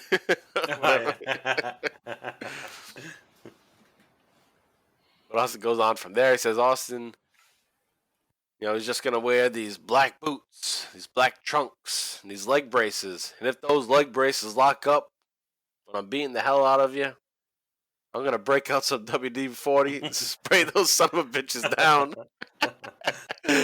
Oh, that was great. He said, I could sit here all night long and keep talking trash, but if that ain't Stone Cold, I'll kiss your ass. Which, that kind of seemed weird to me. That didn't flow the way Austin usually does. And then he just takes the mic and he whips it at the announce booth. It looks like it's going to fucking hit Lawler in the head. Yeah, he knows it was bad. Exactly. It's like, that sounds like shit. Because it does. He was on a nice little roll, and then it ends like that. I could sit out here and keep talking trash, but if that ain't Stone Cold, I'll kiss your ass. Okay. And then we get a brief little segment where Austin is interviewed by Michael Cole, so take a quick listen to that. Back. Stone Cold, you are moments away from your huge tag team matchup tonight, taking on the Radicalz, your teammates, China, Billy Gunn, and of course, The Rock. Well, I know if it's Stone Cold and The Rock, then all hell's gonna break loose. But I got a funny feeling in my gut. Something ain't right. What's that? What does he mean by that? I don't know. What's also mean by he got a funny... All right, so basically there, what you have is Austin saying he's got a bad feeling about what's about to happen. He feels like something ain't right with what's going on here. So we get to the match. We get to the main event. Stone Cold Steve Austin, The Rock, the one Billy Gunn, in China versus the Radicalz. And that kicks off at 1 hour, 20 minutes. And it goes on until the end of the show at 1 hour, 33 minutes. This whole the one Billy Gunn thing is weird, too. That sucks. It's one of the shittiest things going on at this point. The one Billy Gunn. They really wanted to try to put him over as a single star, though. Again, they just tried it last year. In 99, when it was solo. And that sucked. And now they're trying again. Hey. They're always giving him a shot. That's why he worked there for so long. So anyways, the match is going to kick off with The Rock and Stone Cold Steve Austin. The Rock and Austin actually run out together to The Rock's music, which I was kind of surprised by, because usually The Rock would run out, and then 30 seconds or a minute later, Austin's music would hit and he would come out. Well, it seems like Austin's ready to just get this going. Say, fuck it, I'll just run out with your music. I don't care tonight. Let's get this done with.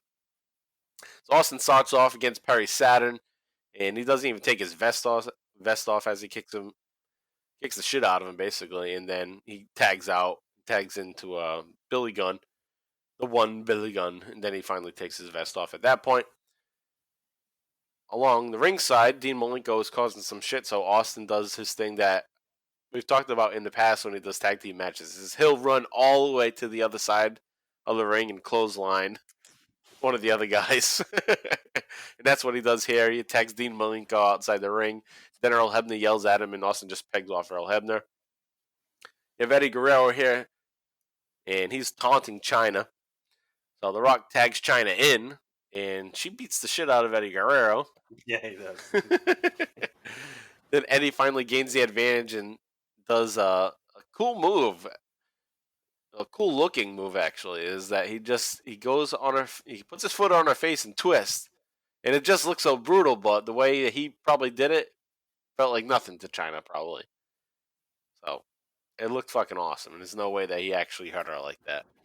No. So, cool little spot there. Austin's going to go on to toss Saturn into the announce table, and then he pegs off Benoit. So, Austin's just kind of causing a little chaos when he's not in the ring. And then pegging everybody off every time he does something that he shouldn't be doing. So at one point in the match, Chyna's in there for a while. And the Radicalz have cut off the ring. The Rock and Benoit are going at it outside the ring. Austin's working on Saturn. Billy Gunn's with Malenko. And Chyna's kind of like holding her own. So Austin runs into the ring and starts to go back and forth. The Rock and Benoit, they actually end up fighting into the backstage area and disappear from this match. So, something's going to go on with them.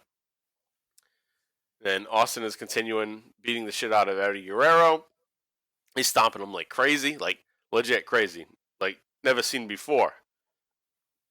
We always hear JR saying, he's stomping a mud hole. Yeah, but the way this is different. Selling is too. Yeah, the selling is great. Amazing. Right. And, this isn't stomping a mud hole. This is stomping a hole to Chyna, as used to be said. Fucking dig a hole to Chyna. That's what he's doing with his foot into Eddie Guerrero. He's going on and on and on. Yeah. But, at some point, isn't Earl supposed to call the match? Yeah, no shit, huh? And he's just kind of saying, like, hey, stop it. It's like, what's the point of the count? Like, he's definitely over the limit here. Right. Yeah, I thought it was like a 10 in the corner. 10 punches or 10 kicks in the corner, and it's over. Yeah, he's giving him some leeway, finally. We're lucky, Austin's lucky that he didn't get DQ'd. Because generally, he would get screwed. But after he stomps the mud hole to Chyna, Austin hits the stunner and gets the 3 count and earns the victory. And I'm pretty sure he wasn't even the legal man. It all became kind of a shit show at one point, and I'm pretty sure it was Chyna that was the legal person in the ring. And then Austin just came in and started kicking the shit out of Eddie Guerrero and gets the pinfall. But whatever, they have the beer bash. The Rock and Benoit are going to continue to fight backstage, and they get to like a parking lot area, or the entrance area. And then we see a car. And the car starts to speed up. And you see Rikishi sticking his head out of the passenger seat. And Rikishi has a sledgehammer sticking out of the car. With his fat wear. Yeah, his fat wear, yep. I think he has his fat wear on here. Yeah, he does. Funny how he color coordinates it. Yeah. It's looking stylish. Was that like real, or is that his? That's like I don't know, fat wear. I don't remember ever hearing it. Is it? It's almost like knockoff FUBU or something. Yeah, it's like J.C. Penney brand or something, like a knockoff version. But you would think it would... Shit, I don't know. Fuck. 2000, I wasn't wearing fat wear. I wasn't looking into buying any of it. But it's kind of like... what'd you say? Which one? FUBU, right? Like FUBU. Yeah, FUBU. Kind of like Rockaware. Yeah. Yeah. Which I think Rockaware was sold at like kind of low-key, not big stores too for a while. Before it kind of took off and was really popular. I think even Apex, which is a local store in this area, doesn't exist anymore. But Apex had Rockaware. Although I was a huge Jay-Z fan, but I was like, I can't fucking wear this. Imagine if I fucking wore that shit. Nah, that wasn't your style. That would have been shocking. I would have looked like 2 years earlier you were wearing Zones and Jenkos. Now you're wearing Rockaway. Right. I would have looked like Napoleon Dynamite's brother when he meets La Fonda. Yeah. Just changes his whole look. Alright, anyway, so Rikishi has the sledgehammer out, nails The Rock with it, and Triple H is the driver of the car. So that's where we're at there. So Triple H fully involved. He wasn't missing that night. He is there, and he's involved. And takes another hit on The Rock. And helping Rikishi, because Rikishi has to deal with The Rock at Survivor Series. And Triple H avoided the conflict with Austin by not being there, technically, until the very end. Then we move on now to Smackdown, episode 65 from November 16th. That's in Indianapolis, Indiana. And it was taped on November 14th, 2000. And Triple H is going to have a special message to kick off. And we're not going to play it because it's just too fucking long. So again, it's Triple H taking up more airtime than he needs to. And the promos can be repetitive. And this one is very repetitive because it's telling the whole story again of what happened. He wants people to look over to the Ovaltron and look over, what happened, everything that led up. He mentions how Austin had the same feeling of being uncomfortable and sensing something wrong, so he replays the attack at Survivor Series 99. Triple H goes on to explain that Rikishi, danced his way into the hearts of everybody, thanks to him, because he set up Rikishi right there at Survivor Series 99. He says Triple H became the top dog, married Stephanie, all the same shit that he already said, so wasting more time, same shit he's already said.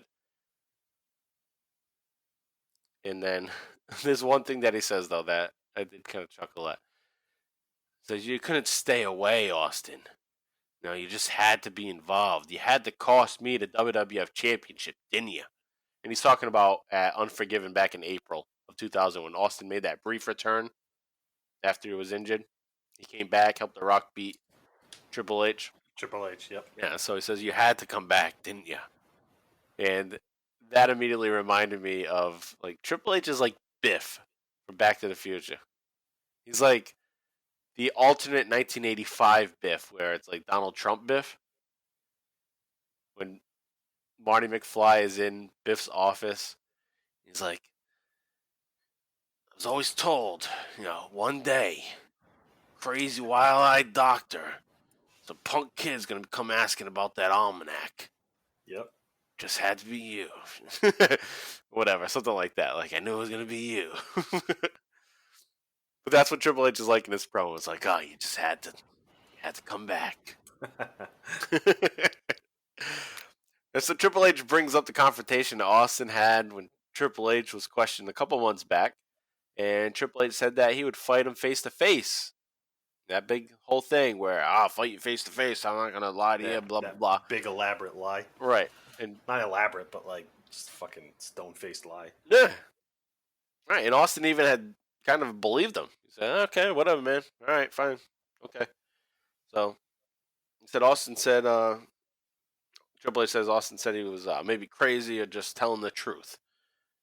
And Austin just kind of took him at his word there. And then Triple H is going to go on to talk about how he set up the beatdown of JR. So, like I said, he used JR as a pawn in this game here during that wrench attack. So they're doing a good job with the writing at this point. Now that they have something kind of good, now they can start to go back and piece things together, and try to make it make sense. And for the most part, it does. I mean, if we were to go back again and look it over one more time, we'd probably be able to pick out a bunch of shit that doesn't make sense with where they went with this. Yep.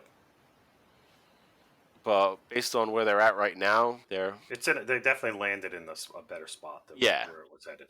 Exactly. So Triple H is going to wrap up all this with his attack. He says, now you dumb son of a bitch. And he says, all you know is fear. And then he goes on to talk about that last attack. Says, this is a game that you cannot win. This is a game that is played with fear. And that's a feeling that you know pretty well. So he's saying that Austin is fearful.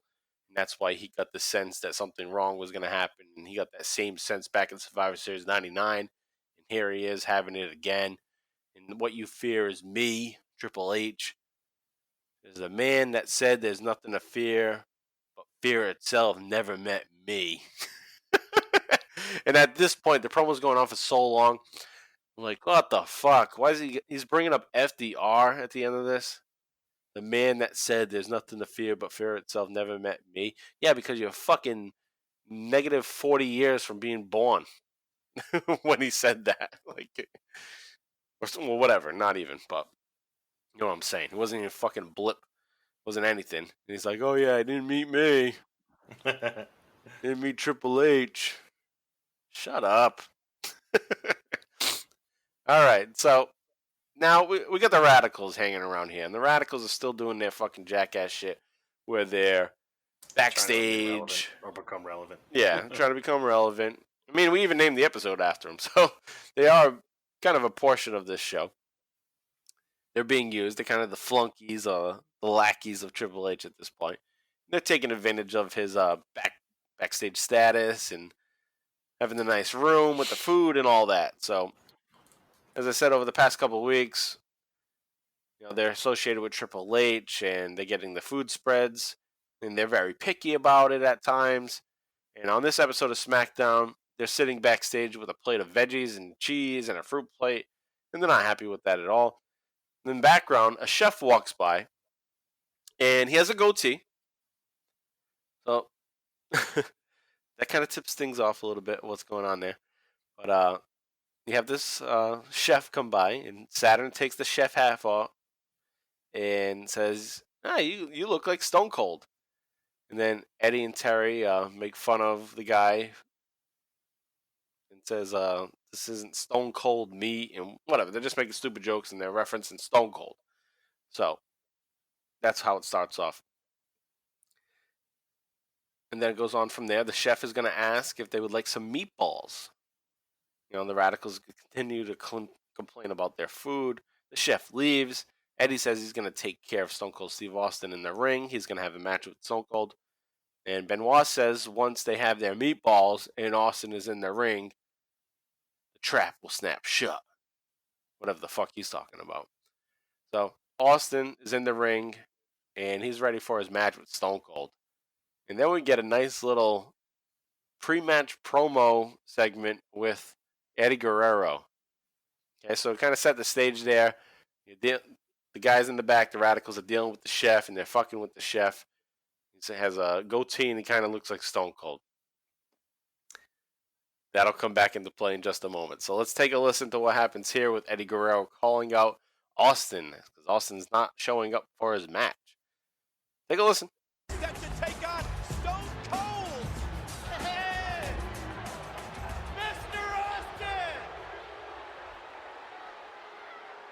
Mr. 360, where are you? Come on, to say I'm waiting for you. I thought what's taking you so long, huh?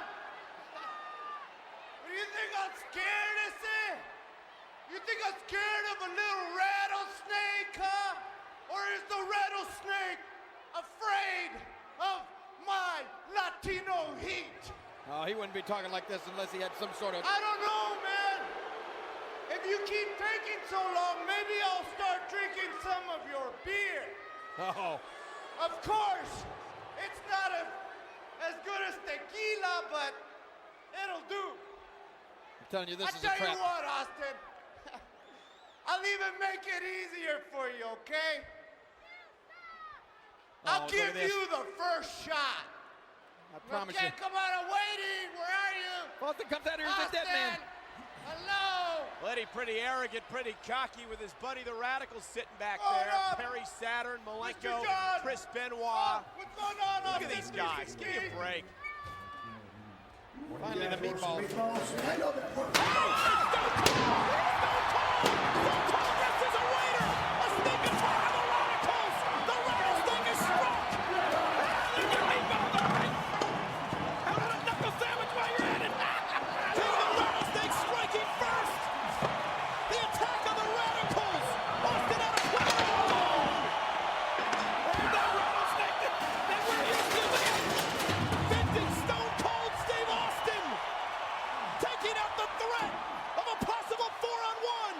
it. What's he gonna do now? Austin, that's a forklift, King. Austin's got a forklift. I know it's a forklift, but what's he gonna do with the fork? He's backing it up right in front of the Radicalz office. He's blocked the door. Austin, the Radicalz are locked in. Austin trapped the Radicalz in the McMahon Helmsley office. Oh no, you're not getting out of this match now. It's on, SA. Latino Heat begging off. He wants out of it now. The fear in the eyes of Eddie Guerrero. I think the Latino Heat is about to be cooled off. It was self-preservation on the part of the Rattlesnake. That Latino Heat is going to be cool. It's going to turn cold. It's going to turn stone cold. And here he comes. All right, so Eddie's out there. He's waiting for Stone Cold. Mr. Austin, Mr. 316, where are you, Vato? Best John Leguizamo impersonation. It's true, yeah. He's gonna be over exaggerated and shit like that. But Vato. I was wondering, like, what the fuck's Vato? So I guess there's Vato and Vato, and basically, you know, I mean, it's pretty clear what it means. Like Vato means like, hey guy, a dude, whatever, and that's Bato, Bato, when you're saying like, hey guy, hey dude. But Vato is when you're saying like, hey dude, hey guy, like being an asshole. Like it's not a nice thing. So there's Bato where it's like, hey, what's up, dude? And then Vato's like, hey, I never knew that. What's up, dude? I always thought it was always Vato. I guess I didn't know looked there up. was even Yeah, there's a Vato. difference. Yeah, Vato's more of an insult. So that's what he's saying there. He's like, hey, Vato, get out here. So why are you taking so long? Do you think I'm scared, SA? And SA basically means the same thing too. So I looked that up, and SA just basically means dude, essentially. And do you think I'm afraid of a little rattlesnake, or maybe the rattlesnake is afraid of my Latino heat? If you take too long, maybe I'll start drinking some of your beer. That was great. That was a hell of a line. Because you know Austin always has his beer. Because you know those beers are there. Right. And Eddie's just great over the top like this. Like, as you already said, like, he's John Leguizamo. Like, just over the top. Like, he's a living color character or something. You know? That portrayal in the early 90s of a Hispanic. That's what he's doing. Yeah, so, over-exaggerated. Exactly. So Eddie says, maybe the beer isn't as good as tequila. Then he lays down in the middle of the ring for him. It's just great promo. Just so much character. So they cut to the backstage. The Radicalz are watching Eddie on TV. The meatballs show up that they waited for. And you hear in the background, very similar to the bedpan incident where McMahon is in the hospital and you hear the doctor in the background say, oh, I'll take it from here, nurse. But in this case, you hear that same voice and it says, you guys order some meatballs? And then you have Stone Cold Steve Austin wearing one of those giant chef hats and start slamming the shit out of the Radicalz with the tray, smashing everybody's head. And Stone Cold just fucking them all up, and Eddie's seeing it on the big screen on the Titantron, or on the Ovaltron rather. And Eddie's scared as shit. Then Austin leaves the room there. He jumps on a forklift. He backs it up. And the door says Radicalz / McMahon Helmsley office. And just cool segment here. They've been building to this segment over the weeks. I didn't mention every single time that they had a backstage segment with the Radicalz, but like I referenced here is that they were doing this whole complaining about food shit every episode. And here's, the culmination of that. Then we have this Austin wearing a chef hat. And I've referenced Freddy Krueger, Nightmare on Elm Street numerous times. And here's just another one. It's like literally like whoever's writing this stuff for Austin had to be a Freddy Krueger fan, a Nightmare on Elm Street fan. Because all the ways to have him like surprise people is straight out of a Nightmare on Elm Street movie.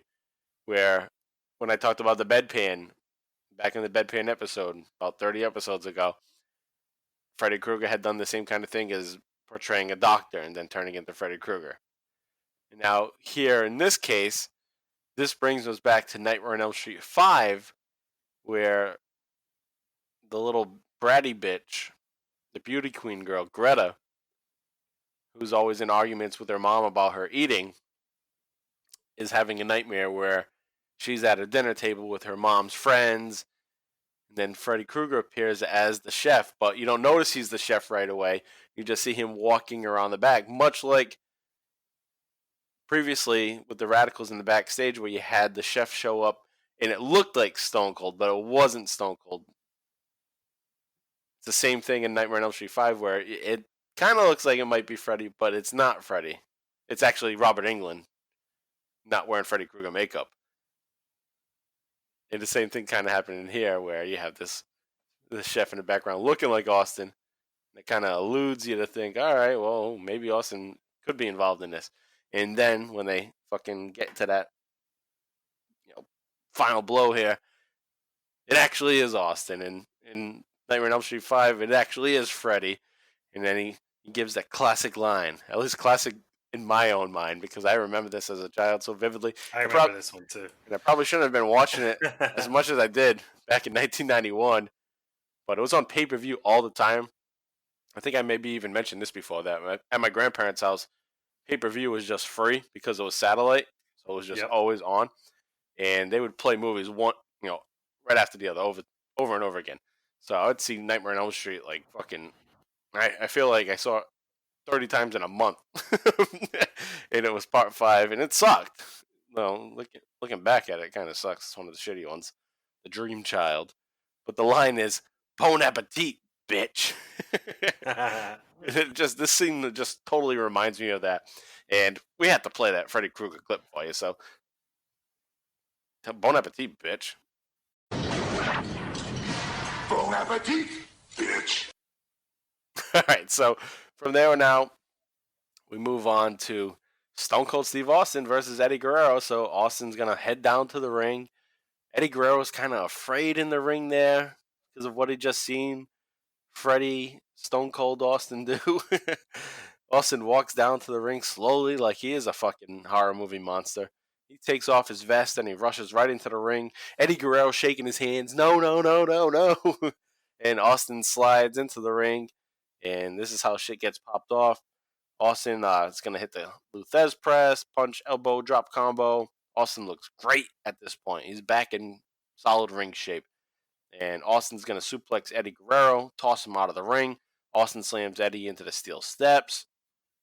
Austin tosses the ref, which is Jimmy Kadderis, which is surprising. Not fucking Earl Hebner in the main event match. Maybe because Eddie Guerrero was in it. He didn't think Eddie Guerrero was up to his level. But nonetheless, you got Jimmy Kadderis getting tossed around. So Eddie attacks Austin's leg with the steel chair. Eddie works on Austin some more with a corner ring post slam. And it was actually nice to see that Eddie Guerrero does make a little comeback and have some offense. Because at the start of the match, it looked like Austin was just going to dominate and kick the shit out of Eddie. And Eddie deserves better than that. So, and that's Austin probably recognized that too and was like, nah, I'm not going to just fucking squash this guy. He's going to put up a fight against me. Probably because he respects him. So Lawler even mentions that Austin can win this match at any time, and he's just toying with Eddie Guerrero. Austin moves out of the way in an attempt by Eddie to slam him into the corner. Eddie ends up crushing his nuts on the turn post.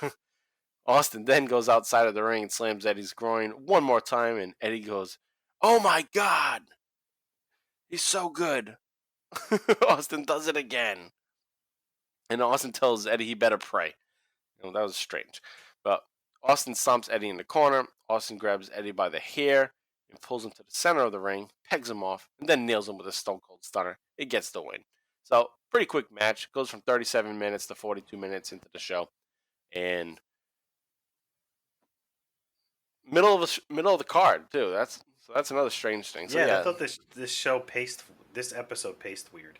Yeah, it's like they wanted to give him time off. It's like, okay, we'll put you in the middle of the show and then you can go home.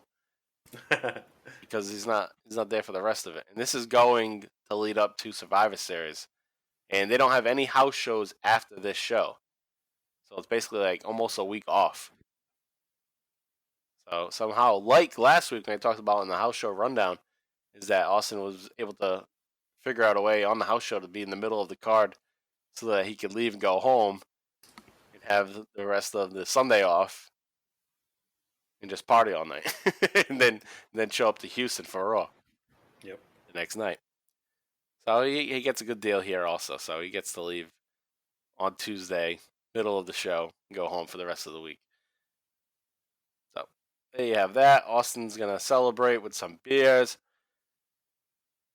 So actually, he does stick around just a little bit longer, actually, because he does get interviewed by Lillian Garcia quickly as he's leaving. And Austin tells Lillian Garcia, Triple H keeps bringing up fear. Well, how scared do I look? He walks off, and that's that. So Austin's on his way to Survivor Series, where he'll be facing Triple H, and that's what we'll get into next week. So we'll start with Survivor Series with the big match with Triple H, and then move on through the rest of November. We'll get to that next week. All right, so we're going to take a quick little break and listen to our boys Alex. Well, just Alex. Well, Alex and Travis do the Talking Taker. So we'll play that little promo, and then we'll be back with an Attitude Era update.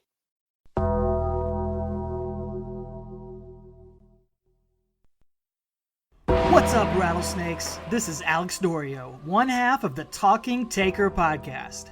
And even though Stone Cold might say DTA, don't trust anybody, we hope you'll trust us when we say if you love the Bottom Line Wrestling Cast, you'll also enjoy what we're doing over on Talking Taker.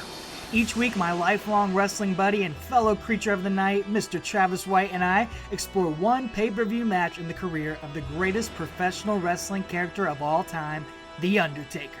We're right in the heart of the Deadman's second coming in the late 2000s, but we've got over 125 episodes, so you can jump in from the beginning or pick and choose from some of your favorite moments, including every single Undertaker versus Stone Cold Steve Austin match analyzed in detail, including a great crossover episode with our buddies here at the Bottom Line Cast.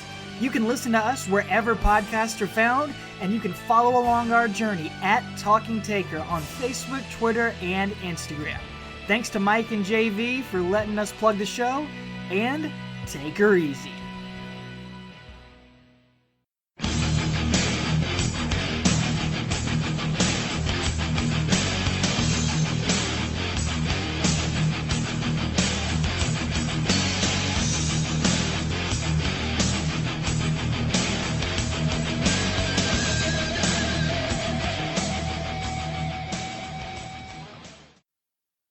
All right, we're back for the Attitude Era update covering November of 2000. And we're going to start off talking about the WWF Championship scene with Kurt Angle as the champion. And things are going to kind of change course a little bit. He was kind of messing around with Triple H a bit there, but they switched the script up, and Triple H is now involved with Austin because he's the mastermind behind all that went down with Rikishi and such. So the champ needs a new rival. And they're going to have a number one contenders match on Smackdown 64 from November 9th. And it's going to be Chris Benoit versus Chris Jericho versus Kane versus The Undertaker. So the winner of this will get the title shot at Survivor Series. So not much of a time to build to a storyline. So it's just going to be Kurt Angle, the champion, having a contender. And then that will build the feud from there. So let's see what happens here in this match. The Undertaker's going to win. The Undertaker's going to win, and he's going to become the number one contender. It is a pretty solid match. Chris Benoit does the bulk of the work during this match, which makes sense because really he and Jericho can only carry this match. You know, Kane and The Undertaker are not going to put in a lot of time. The Undertaker's just coming back from gallbladder surgery at this point. And he's actually not even looking that great yet at this point. No, he's not. He looks like floppy. Oh, yeah. He's still a monster. Right. No, yeah, of course. Not only that, so he looks sloppy because he's still not recovered and obviously can't work out the way that he would. And he'll get back to that, of course. But that's how he looks here at this point. But not only that, he generically looks like just a member of the DOA now. The Cycles of Apocalypse. It's like shit. Like that was a faction from a couple of years back that sucked, and now that's your gimmick. You're gonna be like the lone survivor of that shit group. Man, I'm surprised they didn't bring it back. Like I think I remember thinking they were, or hoping like that he was gonna have like his own. Yeah, his own biker gang. Yeah. Yeah, you would think that would make sense. Like, all right, let's call Brian Lee up and get him back, and Ron and Don Harris, and bring them back in. They're probably all buddies. I'm pretty sure Brian Lee was friendly with The Undertaker. Well, okay, whatever. So The Undertaker wins, and the big thing's going to be, it's Undertaker versus Kurt Angle at Survivor Series, and this is the 10-year anniversary of The Undertaker in the WWF. At Survivor Series. So he made his debut at Survivor Series 90 as the mystery partner in one of the Survivor Series matches. Brother Love brought him out. And now it's 10 years later, and he's going to have his championship match against Kurt Angle. So it's 10 years of destruction for The Undertaker. 10 years, and at this point, in 2000, you would think... based on the way that he looks at this point, it's like, this is like The Undertaker's last hurrah. He has a new gimmick. He's not really The Undertaker anymore. Like, this is like, his career's done. That's a good point. Like, his career was on the downswing. Right. Which couldn't have been far from the truth, as we find out. I know, 20 years later, here he is. He's wrestling this WrestleMania 36 coming up this weekend. But soon, in the coming years, they put a big emphasis on his streak. He has the classic matches with Shawn Michaels, Triple H, etc. Right. And just becomes like bigger than he ever was. Yeah, I don't even think they know the streak yet at this point. I don't even think it's acknowledged as a thing. Right. I don't think it is either. At this point. Yeah, but if you're interested in more Undertaker information, go to Talking Taker. You heard from them during the break. They know every little detail about what the Undertaker's gone through. The experts in the Undertaker worldwide. That's right. Worldwide experts. Yes, the leading experts in Undertaker entertainment. All right, and then they move on from there to SmackDown 64. Kurt Angle and The Undertaker have a promo. Kurt demands an apology from the people because none of them believe that nobody believed that he said that Triple H was a crummy person. So I like that they're still acknowledging that. All right, Kurt Angle was part of this Triple H angle, and now Triple H is his wife. So right, so Triple H has moved on to the Austin storyline. Kurt Angle does point out, "Hey, I'm the one that said he sucked all along." So I'm right. So Kurt questions how gullible the fans are. He says the fans need someone like me, your Olympic hero to root for. He says, and they're in Dallas, Texas. This promo, so this is how this works. And he says, come on, your heroes, the Dallas Cowboys, that's America's team. And maybe if America was made up of criminals and mediocre football players, but until then, consider me the human equivalent to America's team. He's great, so great. He was, dude. He's so good. Every week we say it, but he keeps coming out with promos that fit his character. He's being such a douchebag, and it's fucking perfect. And it's hard for people not to like it. Even though they're still saying you suck, you suck, you suck. Deep down inside, they gotta be thinking, nah, this guy's fucking cool. Well, they might not realize it yet, but he's there. Or he's just so good that you still hate him anyway, even though he's good. Yeah. Like, legit. Like, you accept his role as a heel. Yeah. But you like it. Yeah. And you want to hate him. So you go along with the story. Like, yeah, fuck him. I'm not going to cheer him. I'm still going to say he sucks. Not many people can do that. Usually, it's the opposite, where, you got to turn him babyface now. And Kurt Angle, he does obviously have his times where he's babyface, but most of the time he's this annoying prick heel. For much of his run, he's able to maintain that for years. It's not until I think really when he goes to TNA that it becomes like this, big star, on the strong force. I'm not a chicken shit anymore. So anyway, we move on. Undertaker heads out to the ramp. He has his mic. Undertaker has his fucking Sarah neck tattoo at this point now. Ugh. What a fucking dumb decision. That's going to be the dumbest decision that the Undertaker ever made. I mean, there's probably more, but the only visual one that fans know of is, why the fuck would you get a woman's name tattooed anywhere? And then never mind your neck. Is that how fucking sure of things you were? It just proves how unsure you were, or wrong you were about it. Yeah, no shit. Then he fucking had to do surgery to get rid of it. And it looks good. One of our good friends is going through that. Oh shit, I didn't know that. Getting a tattoo removed. Really? Oh shit. Yeah. But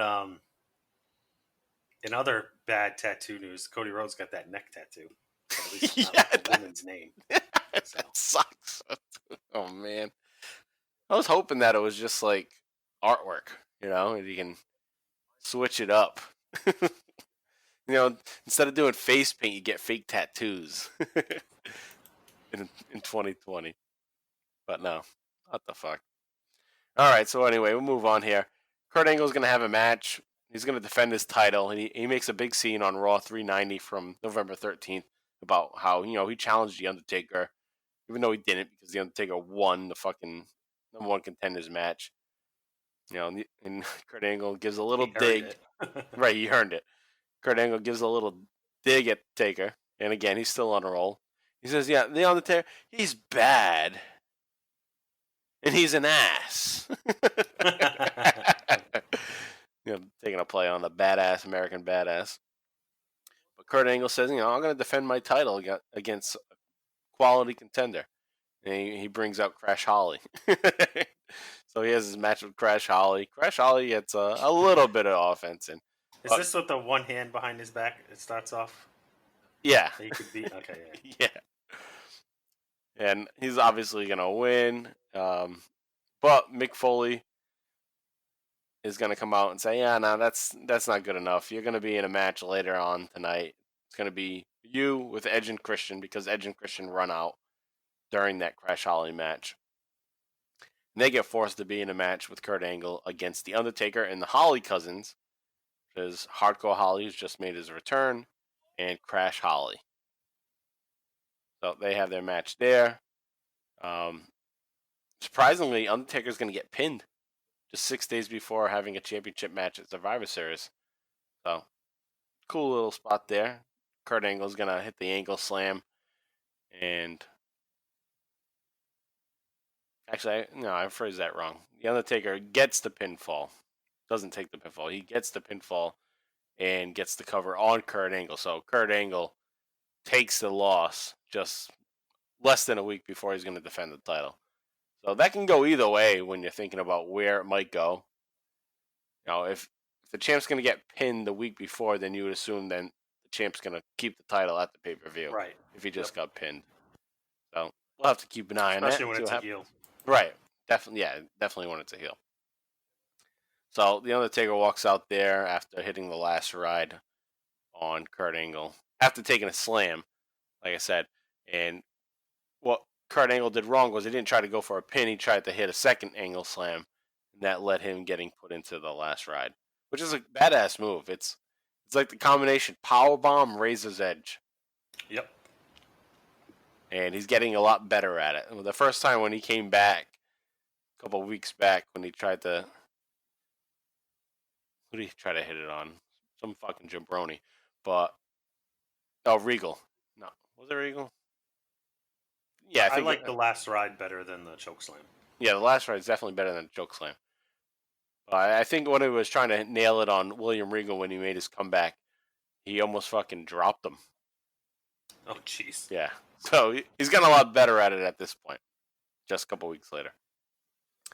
All right, so on SmackDown 65 from November 16th, there's an ODQ match. It's Kurt Angle and Kane teaming up together against Undertaker and Chris Jericho, and that's just fun in general. So that's worth going back to watch with Jericho and Angle, Yeah, in opposition with each other, and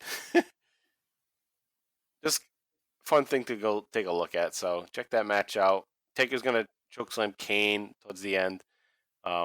Angle's gonna break the count with the chair shot. Angle gets the chair booted into his face.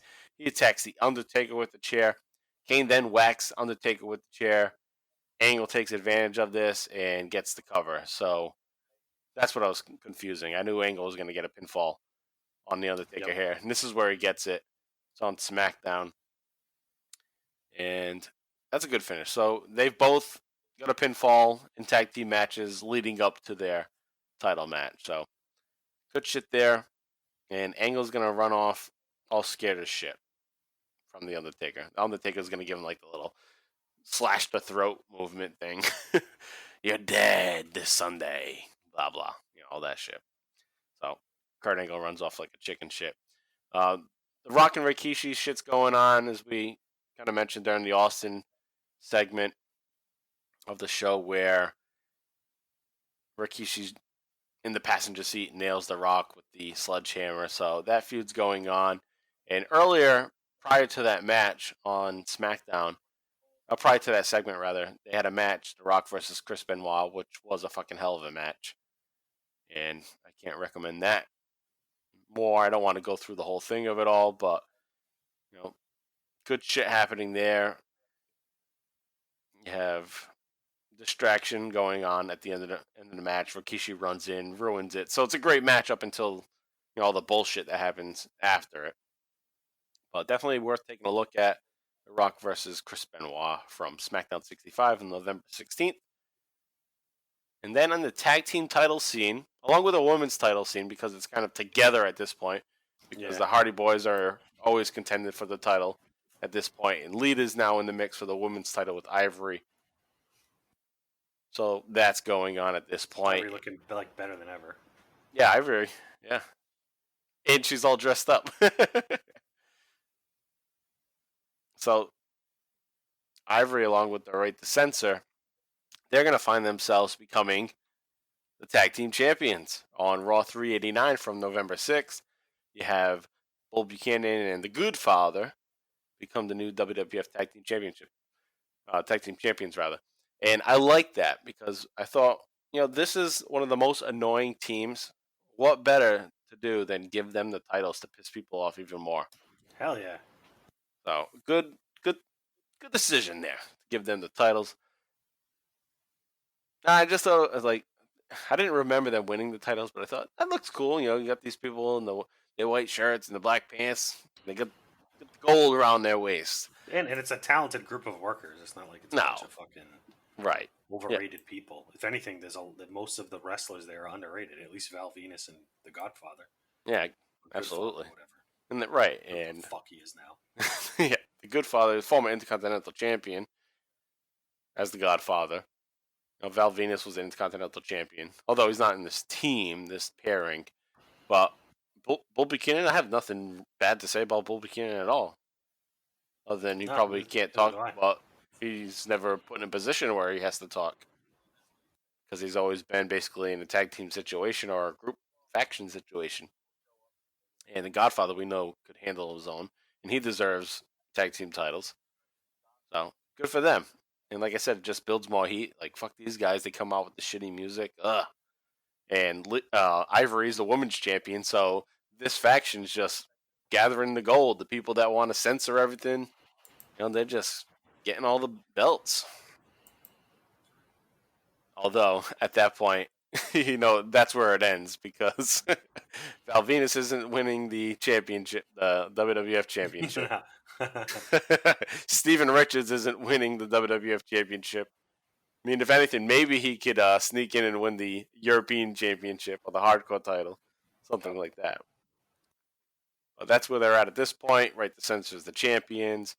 The Dudley Boys are going to win the tables match against Edge and Christian. That kind of sets them up to be number one contenders pretty much.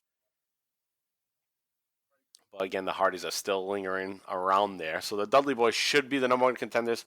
But on Raw 390 from November 13th, Mick Foley just randomly makes a tag team title match involving the Hardy Boys with Right to Censor. But there's a little twist on it, and I kind of like this.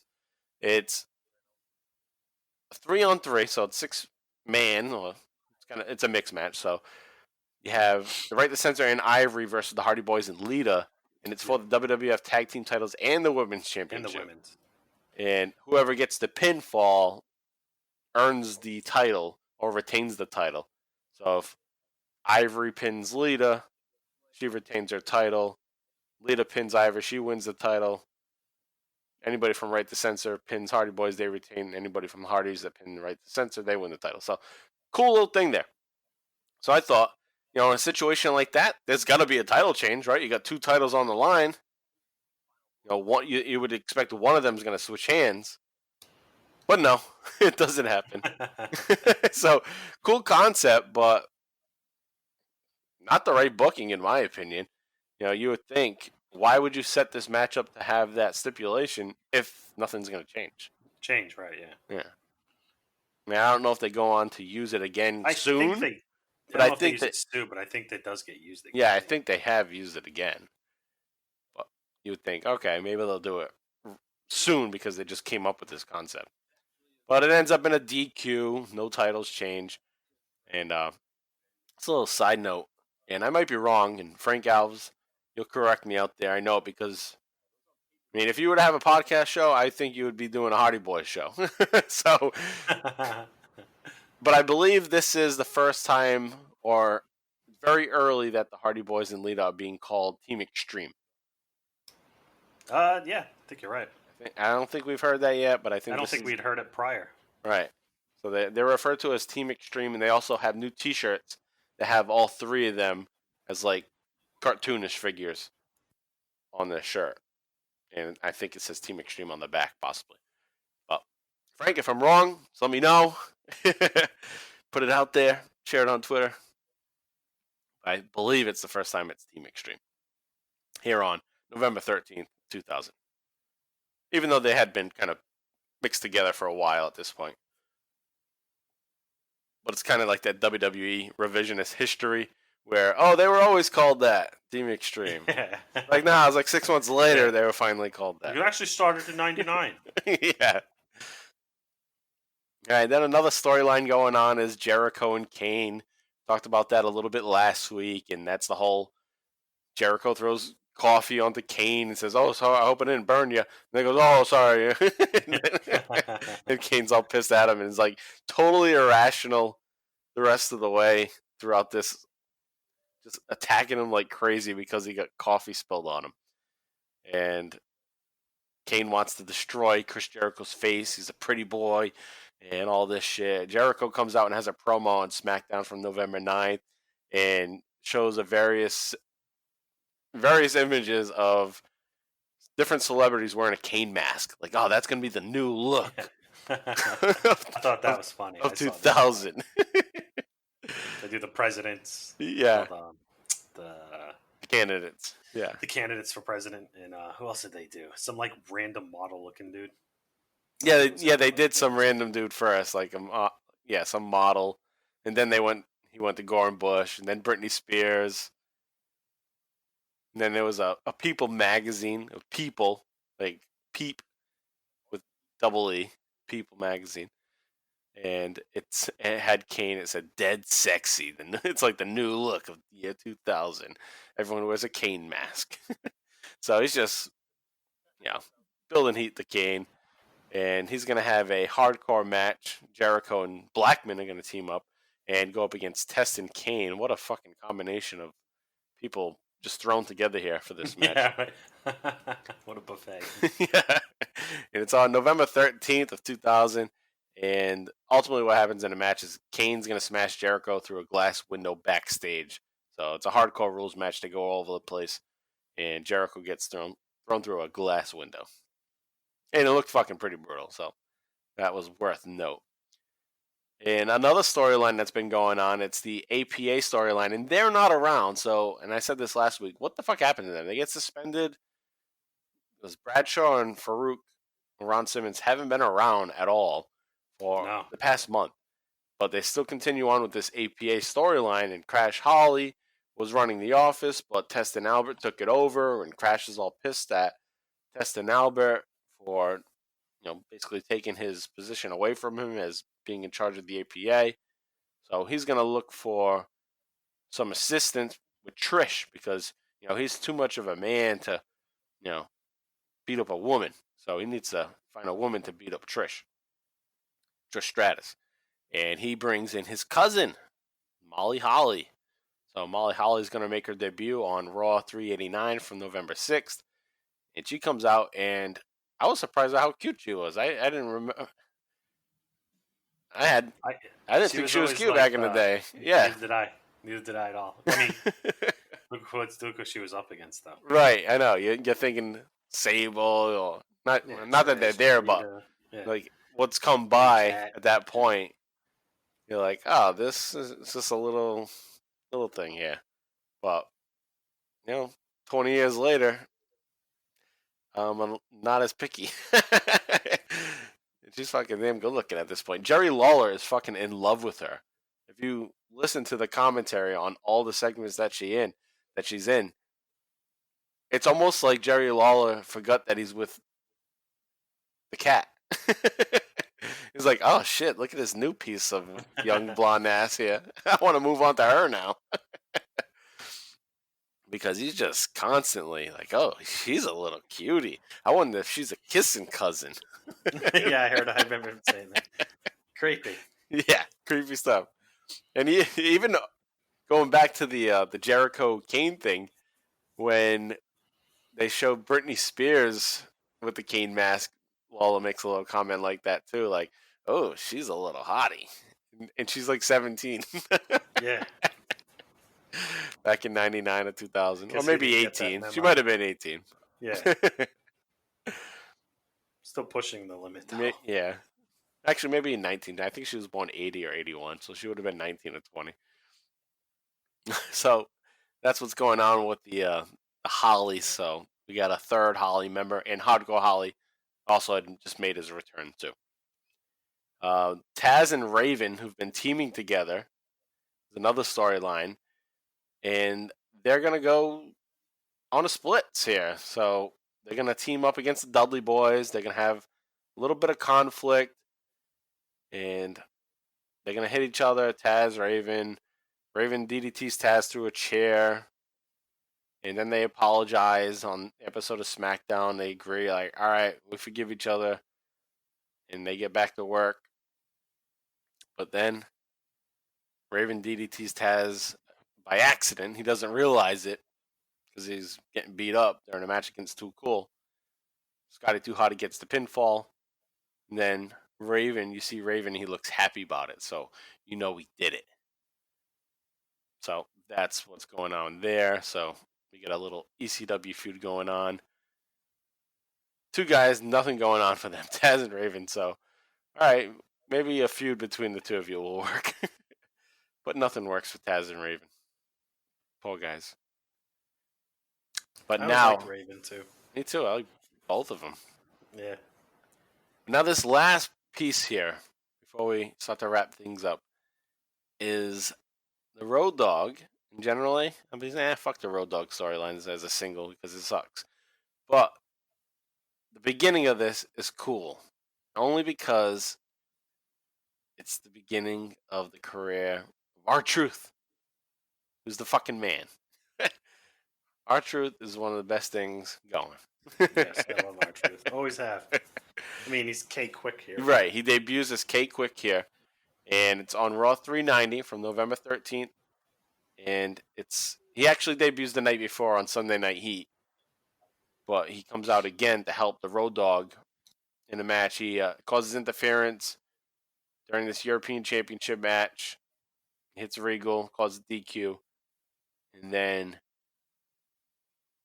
he tells Road Dogg they need to rap. So, I mean, I can't explain it any more than that. So, let's take a listen to this rap.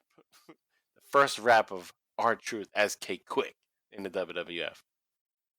And WWF, it ain't time for you to be out here scrapping.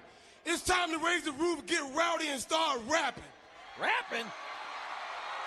You love rap, don't you, Dale? Oh, you better call somebody. D-O-double-G. And can't quit, get rowdy. Oh! Get rowdy. Get rowdy! Get rowdy. Get up there! About to move some things. We get rowdy. About to move some things. Get on. The real G's. Everybody get rowdy. You didn't know? You better call somebody. Step through the dust of the mystic ball.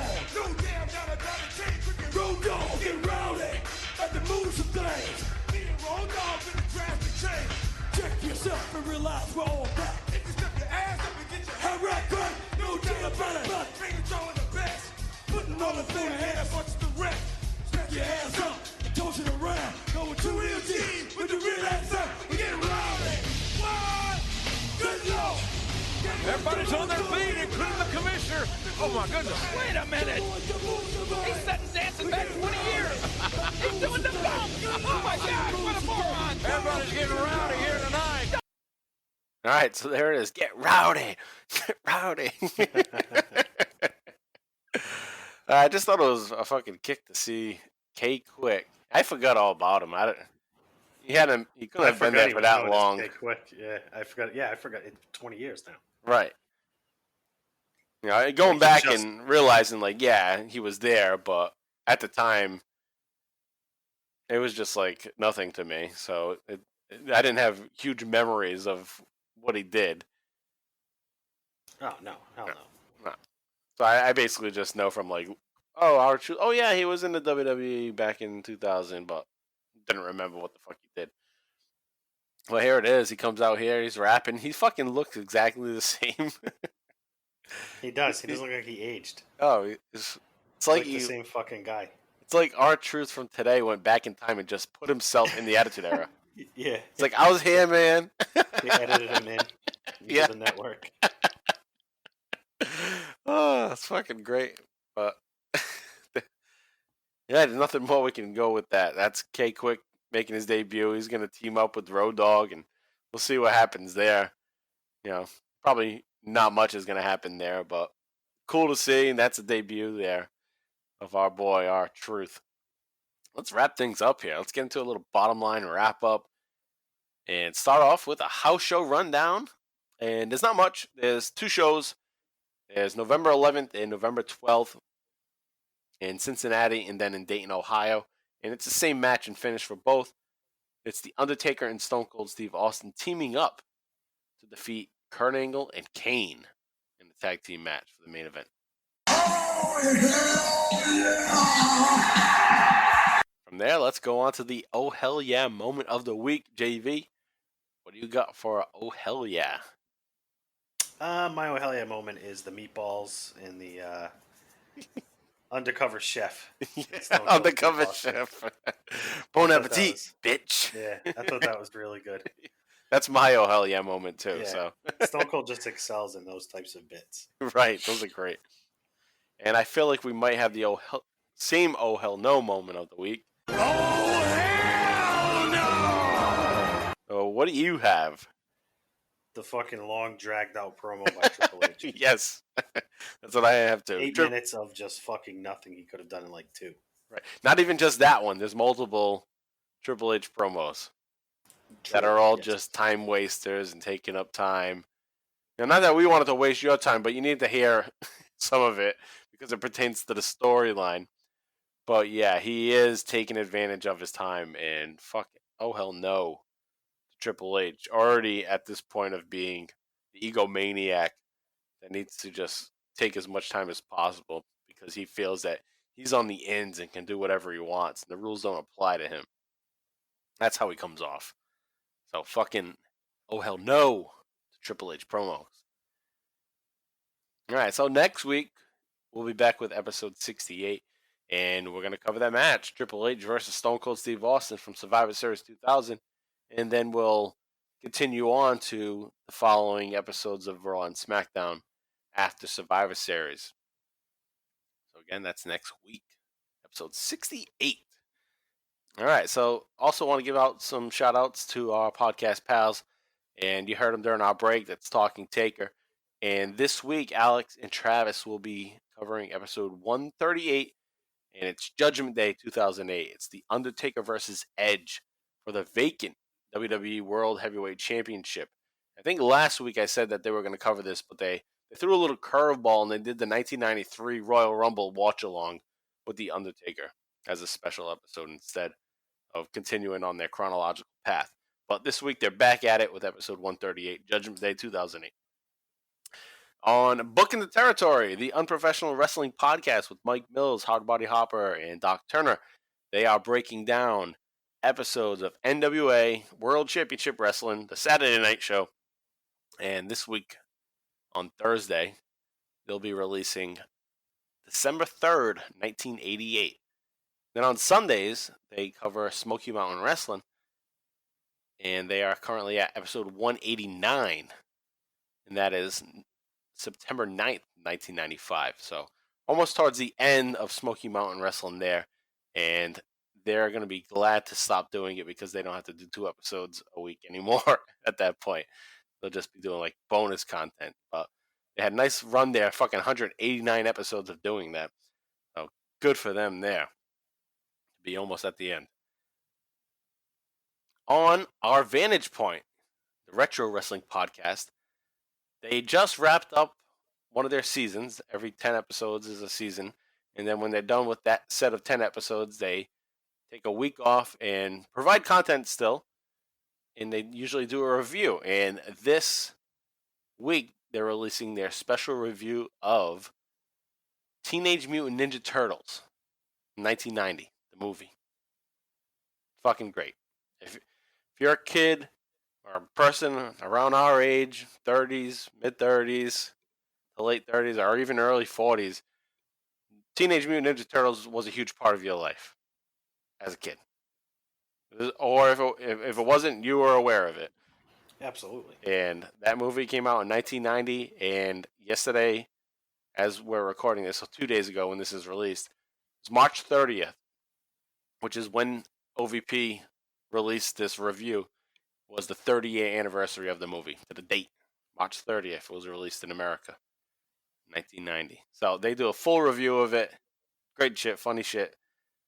And next week they'll be back with their regular wrestling show. But check out something a little different, non-wrestling from OVP. Teenage Mutant Ninja Turtles. Cowabunga, dude. And also, I had an influence because, like, they have that episode. Fuck, this is perfect. We're dropping an episode that's mostly about the Radicalz and Steve Austin. So, totally radical. Where that came from. And I fucking watched Teenage Mutant Ninja Turtles this week, too, in preparation to listen to their episode. It's so funny, so goofy, the movie. But great job there with our Vantage Point. Also, on Free Your Geek, Jay Free hasn't released a new one in a couple of weeks. It's still episode 89, going through a phase. Definitely one to check out. We talked about it last week. It's covering the Marvel Universe, the new phase of movies, and also Spider-Man villains. So check out Free Your Geek and go back in his archives and check out a lot of great discussions about pop culture over there at Free Your Geek. And then also a reminder, JV and I do another show. It's called the Extreme ECW Livecast, and it's available on the Book in the Territory Patreon $5 tier. So go over to patreon.com/Book in the Territory. Sign up for their $5 tier. You'll get all their great content. But then you also get another show from JV and I. It's a bi-weekly show, Extreme ECW Livecast. And this past week, we did a Supercard special, our third Supercard special, where we watched the night the line was crossed with Shane Douglas versus Sabu versus Terry Funk. That was a fun one. Yeah, that was a good match and fucking awesome promo at the end of that show, too. So check us out there, too. Again, Book in the Territory, patreon.com. All right, so with that said, thanks, guys. Tuning in again. JV, any final words? No, not tonight, man. All right. We're out of here. We'll be back next week with episode 68. So long. And that's all I have to say about that.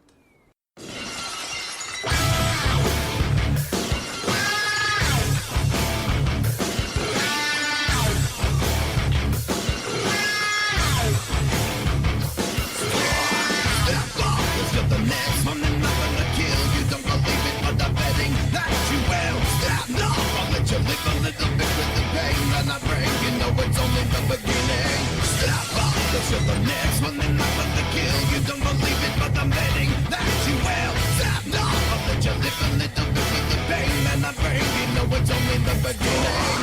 Stop breaking the limit inside you. Stop making someone to hide you. I'm breaking the limit inside you. Stop making someone to hide you. I'm breaking the limit inside you. Stop making someone to hide you. I'm breaking the limit inside you. Stop running away, bring it on.